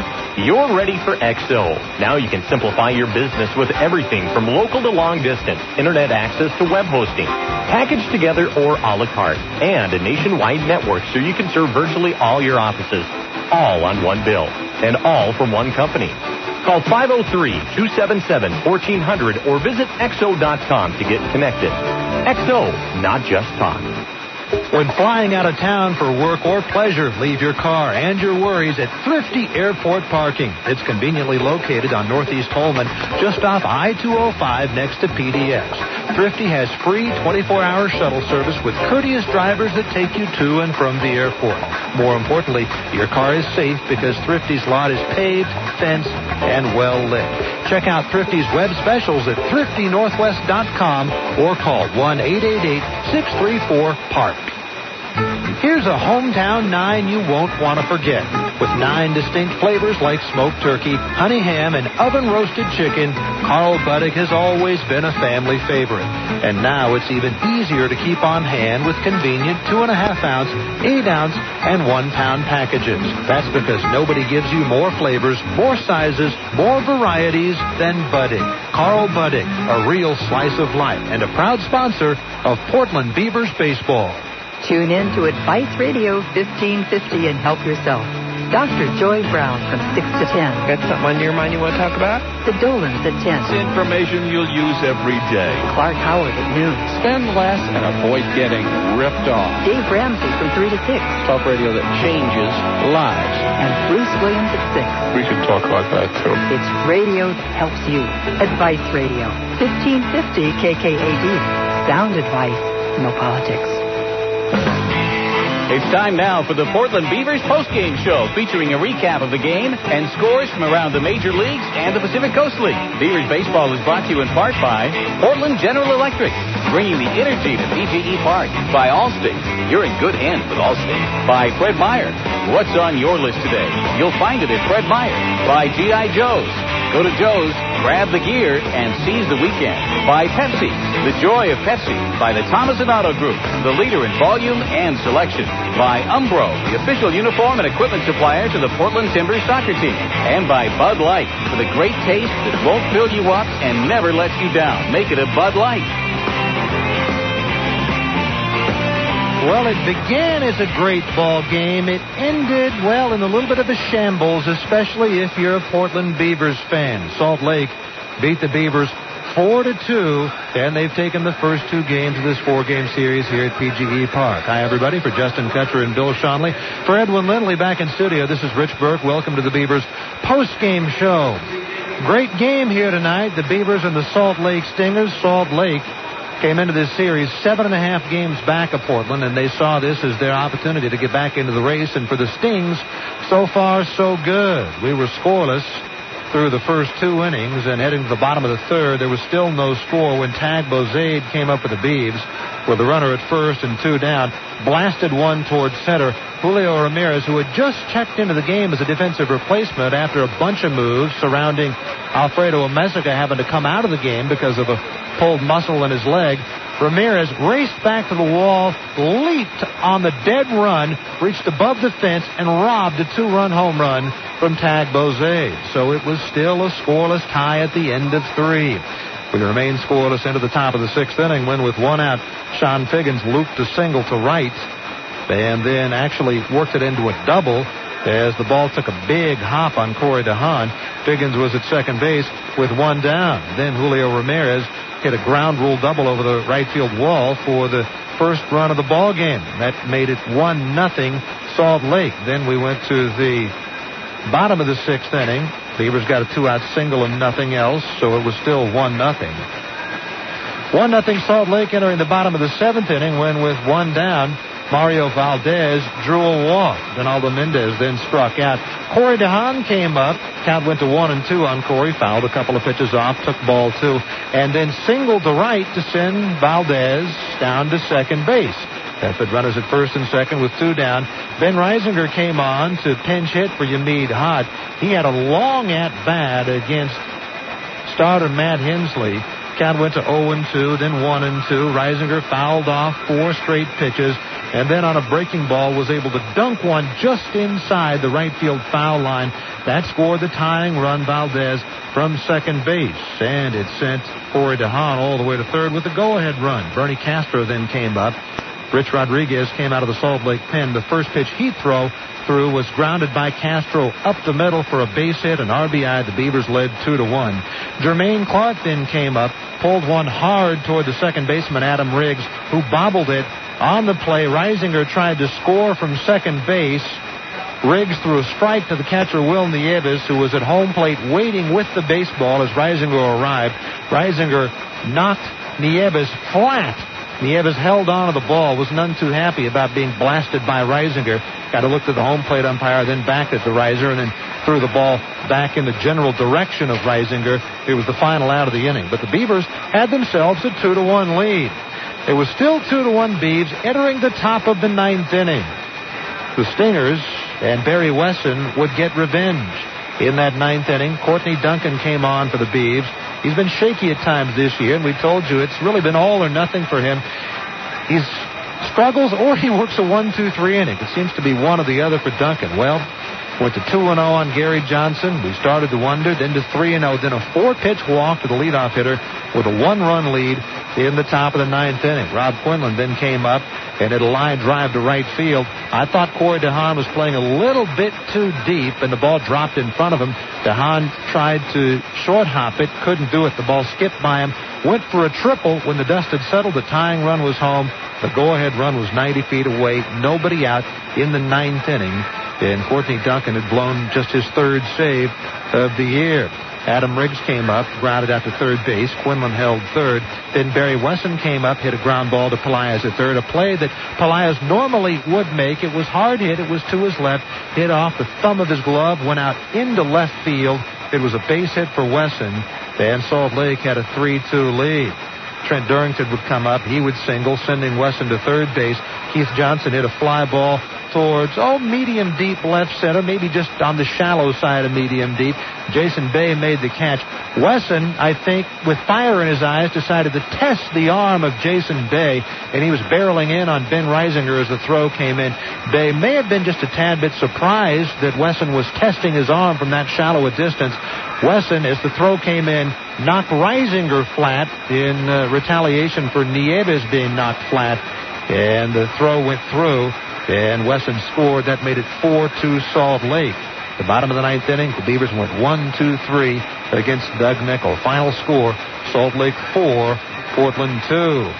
Courtney Duncan the loser, he's 1-2. Doug Nickel the winner, he's 1-1. For Salt Lake, 4 runs, 10 hits, 7 errors, 1 error, 5 men left on base. For Portland, 2 runs, 9 hits, 1 error, 7 men left aboard. There were no home runs in this game, although, as we mentioned, Tag Bozade was robbed of one. 2,711 here at PGE Park. And the Beavers fall now to 26-20, just 6 games above 500. Remember, they were at one point 24-12. They have dropped 8 of their last 10. Salt Lake, meanwhile, now 19-24, just 5.5 games back of the Beavs in the North Division. We'll be back and take a look at our PGE Player of the Game as well as our All-State Good Hands Play of the Game after this here on AM 1550 KKAD. Pepsi presents Shakira. I'm gonna live on my Monday like the sunniest Sunday.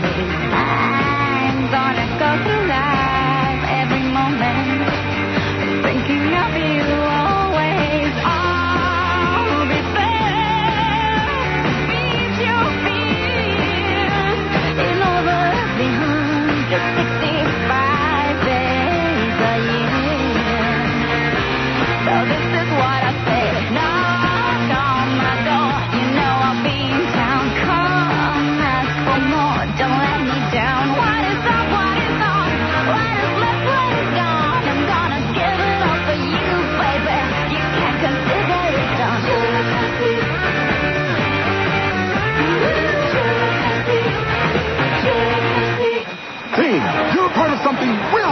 special here. Everyone is counting on us.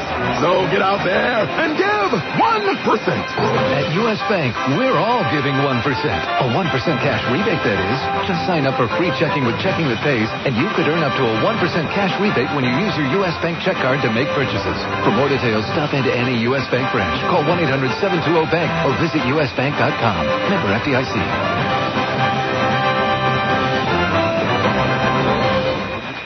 Day 24 in my quest to classify and consume every single object at AM/PM. I was so thirsty, I imagined a mermaid took me to a waterfall of golden suns.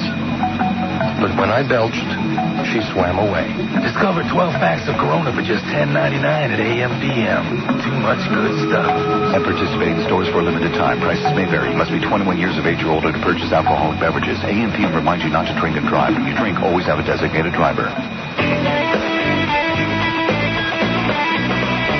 Rich Burke and Justin Kutcher back here at PGE Park. Welcome back to our post-game show. Well, if you've been tuning out for the last 45 minutes or so, we have a little bit of a shocker for you. Salt Lake 3 in the ninth inning. They beat Portland 4-2. Justin, our PGE player of the game, who do you think? I'd have to say Julio Ramirez for his home run saving catch back in the third inning on Tagbo's aid. Then, of course, when he came in his first at-bat at ground rule double, RBI to score Sean Figgins, the first run of the game for Salt Lake. And that was the game saver right there. Yeah, I agree. Julio Ramirez, our PGE player of the game, brought to you by Portland General Electric. Remember, PGE has a lineup of renewable power options, and it follows then that our Allstate Good Hands play of the game, it's obvious, brought to you by Allstate Insurance. Again, Julio Ramirez. I'd argue that it's the play of the year up to this point. So far? Yeah, I would not disagree with that, absolutely. And it dealt a crushing blow to the Beavs early on, and then later on the Stingers did it in the ninth inning with their 3 runs. Salt Lake wins it 4-2. Again, Julio Ramirez, our PGE player of the game, and our Allstate Good Hands play of the game. We'll take another timeout and come back and take a look at the Bud Light Major League scoreboard and U.S. Bank PCL scoreboard after this here on AM 1550. I'm here in a coffee shop with a percolator, an espresso machine, and some sugar cubes to explain why you should call Allstate right now for a free auto insurance quote. Let's say this percolator is your current auto insurance company. It's okay. But let's say this espresso machine is Allstate. Quite a difference.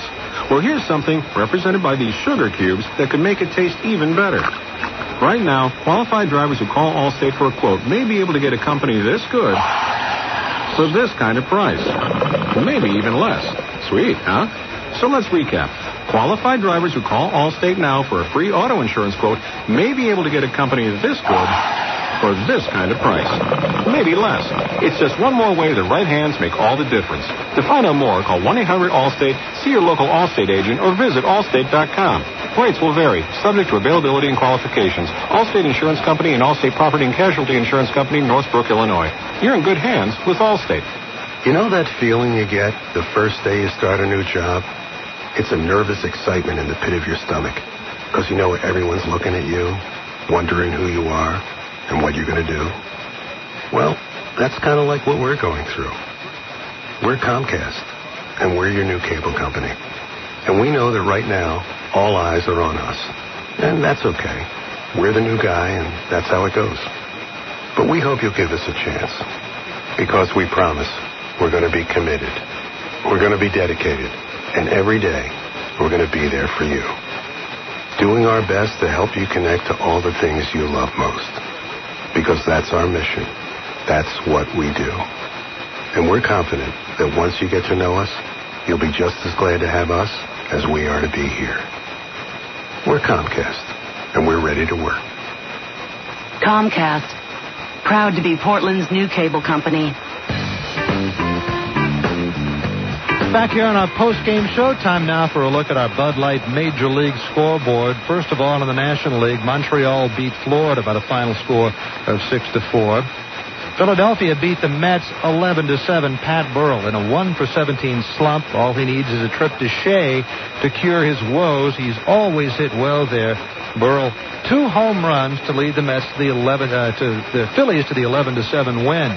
And the Mets were dealt a blow today. Mike Piazza, it was announced, out 6 weeks at least, maybe the rest of the year, after tearing that right groin muscle last week. Cincinnati beat Atlanta 9-8. Ken Griffey Jr., his second home run of the year, his first since coming off the DL. Milwaukee, a home run in the bottom of the ninth inning by John Vanderwall to beat San Diego 8-7. San Diego has now lost 7 consecutive games. Parent club of the Beavers really struggling.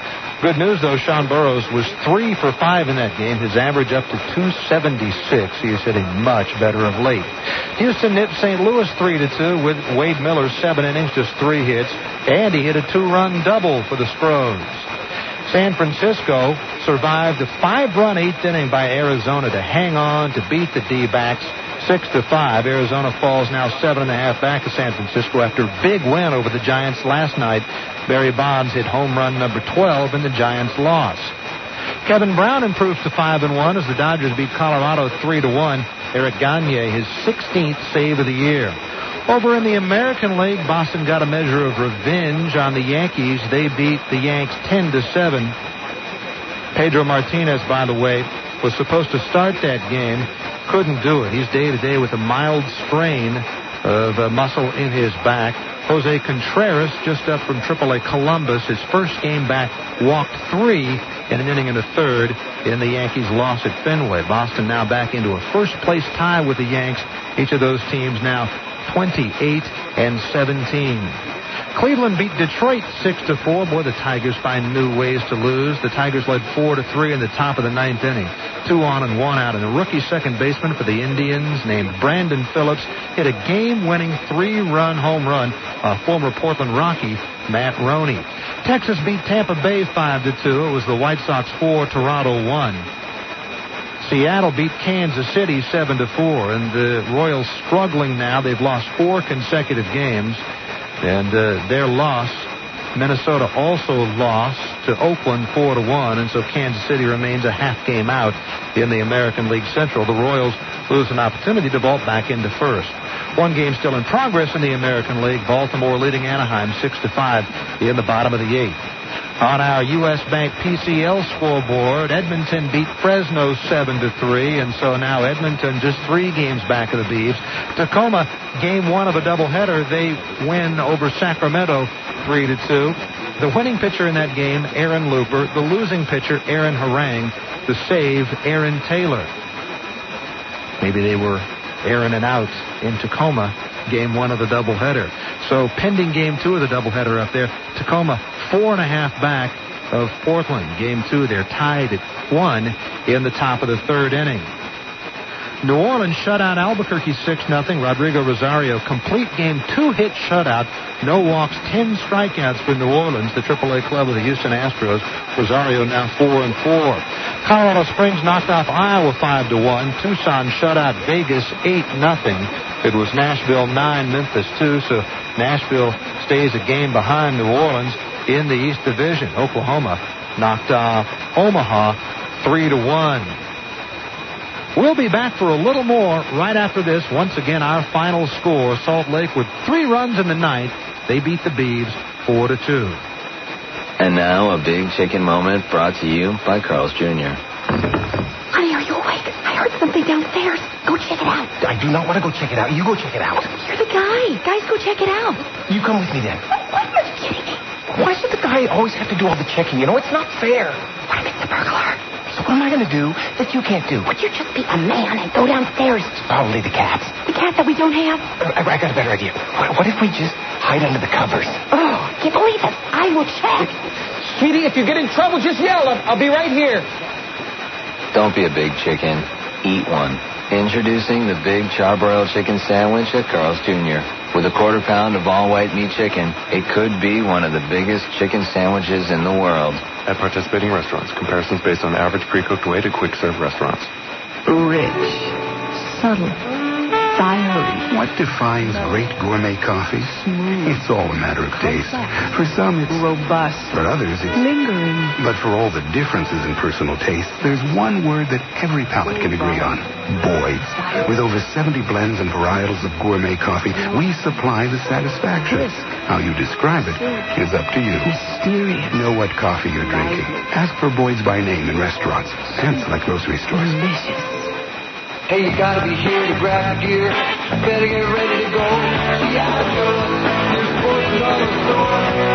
G.I. Joe's has everything you need to get out there and seize the weekend. Like a full line of Kershaw knives. Check out Kershaw's new Whirlwind and Blade Traders. They're state-of-the-art, versatile, and cut out for adventure. It's technology with an edge, and Joe's has got them. Head on over to G.I. Joe's and pick up a pair today. G.I. Joe's, the name you're looking for. Seize the weekend. Welcome back to our post-game show. Well, if we thought Salt Lake smelled blood before the game, what could they smell now? They've got to be like a group of teeming sharks around the Beavers. They came into this series 7.5 games out. They have been as many as 10 games back this year. After taking the first 2 games, they're just 5.5 games back of the Beavers. Again, Tacoma 4.5 back, pending the outcome of Game 2 of the doubleheader between the Rainiers and Sacramento up in Tacoma. That game tied at 1-1 in the third. Edmonton 3 games back of Portland. They won in Fresno. Kutch, it's like a tourniquet. It just continues to tighten. It's getting more difficult. Sean once said, nobody ever said it was going to be easy, and it is not easy for the Beavs right now. No, it's not easy. Their offense is struggling mightily in their last 10 games, and they're 2-8. They've been outscored 49-22. 49-22 in 10 games, and their only 2 wins, they scored a combined 4 runs. You're right. This team is struggling in all cylinders. I mean, now it's their offense. Their offense hasn't been good all year. But then the pitching, not even the starting pitching, but the bullpen. Courtney Duncan, another blown save tonight. He gets the loss. Talk about tough luck starting pitching. How about Brian Tolberg? His last 2 starts, 13 innings, 9 hits, 2 runs, both earned, 1 walk, 8 strikeouts. For those 2 games, he's 0-1. Nothing to show for it. And the Beavers, well, their defense has let them down, too. They had 8 unearned runs in that stretch of 9 games that you were talking about. Tonight, no unearned runs, but if they play the game, it should be the way it should be played in the 9th inning. They come out of here with a win. Oh, no doubt about it. Like you said, Corey DeHaan was playing deep in right field. Still, say he doesn't make the catch. You've got to know as an outfielder, I got to keep the ball in front of me. That's a mental mistake, if not a physical mistake, right there. A veteran outfielder like Corey DeHaan has to know, can't let the ball get behind you. That's why I'm playing back in the first place. So if I'm going to come in, I'm going to charge the ball. I'm going to do whatever it's going to take for me to block that ball. If I have to take it off my chest, that's what happens. But keep that ball in front of you. Don't let the runners advance. And there we go. Then Alex Pelaez, he makes a play at third base. Ball flicks off his glove. That's a play he should have made. Courtney Duncan again. A leadoff walk, it's going to come back to haunt you, especially in the 9th inning. And again, both those plays by DeHaan and Pelaez by guys who are normally outstanding defensive players. Well, hey, Justin, good job tonight. We look forward to the next time we have you out here at the ballpark. And we'll talk to you in studio over the next couple of weeks until we have you out again. Sounds good. Thank you. Okay. Hey, by the way, pick up your Carl's Jr. Family 4-pack at PGE Park. For just $34.99, you get 4 GA tickets to a selected game, 4 combo meals at a participating Carl's Jr. location, 4 premium items, 4 scorecards, and 2 bags of peanuts. This is available at the PGE Park box office or by calling 503-553-5555. When it comes to great charbroiled taste, the name of the game is Carl's Jr. 2 more games on the homestand tomorrow night and Thursday night. The Beavers and the Salt Lake Stingers. I want to remind you that tickets are still available for you to bring your groups out here to PGE Park, or even mini plans are available. Why don't you have a night out here in the suite? For information, call 503-553-5555. Tomorrow night, Dennis Tankersley will go for the Beavs, looking for his 3rd win of the year. He's 2-4, 3.79. Former Portland Beaver John Snyder will go for the Stingers, 2-1, 4.86. We'll be on the air at 7 o'clock sharp Pacific time right here on KKAD, worldwide on the internet, on OregonLive.com. Again, that's tomorrow night at 7. First pitch, 7:05. Until then, for Bill Schonley, for Justin Kutcher, for Edwin Lindley back in studio, this is Rich Burke. Goodbye from PGE Park, where the Stingers, with 3 in the 9th inning, beat the Beavers. Final score, Salt Lake 4, Portland 2. This has been Portland Beavers Baseball, brought to you in part by Fred Meyer. What's on your list today? You'll find it at Fred Meyer. By G.I. Joe's. Go to Joe's, grab the gear, and seize the weekend. By Allstate.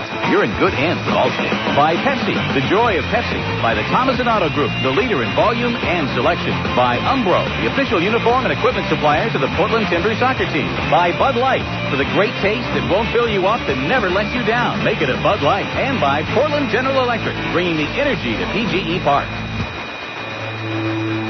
Sound advice. No politics. This is Advice Radio. KKAD, Vancouver, Portland.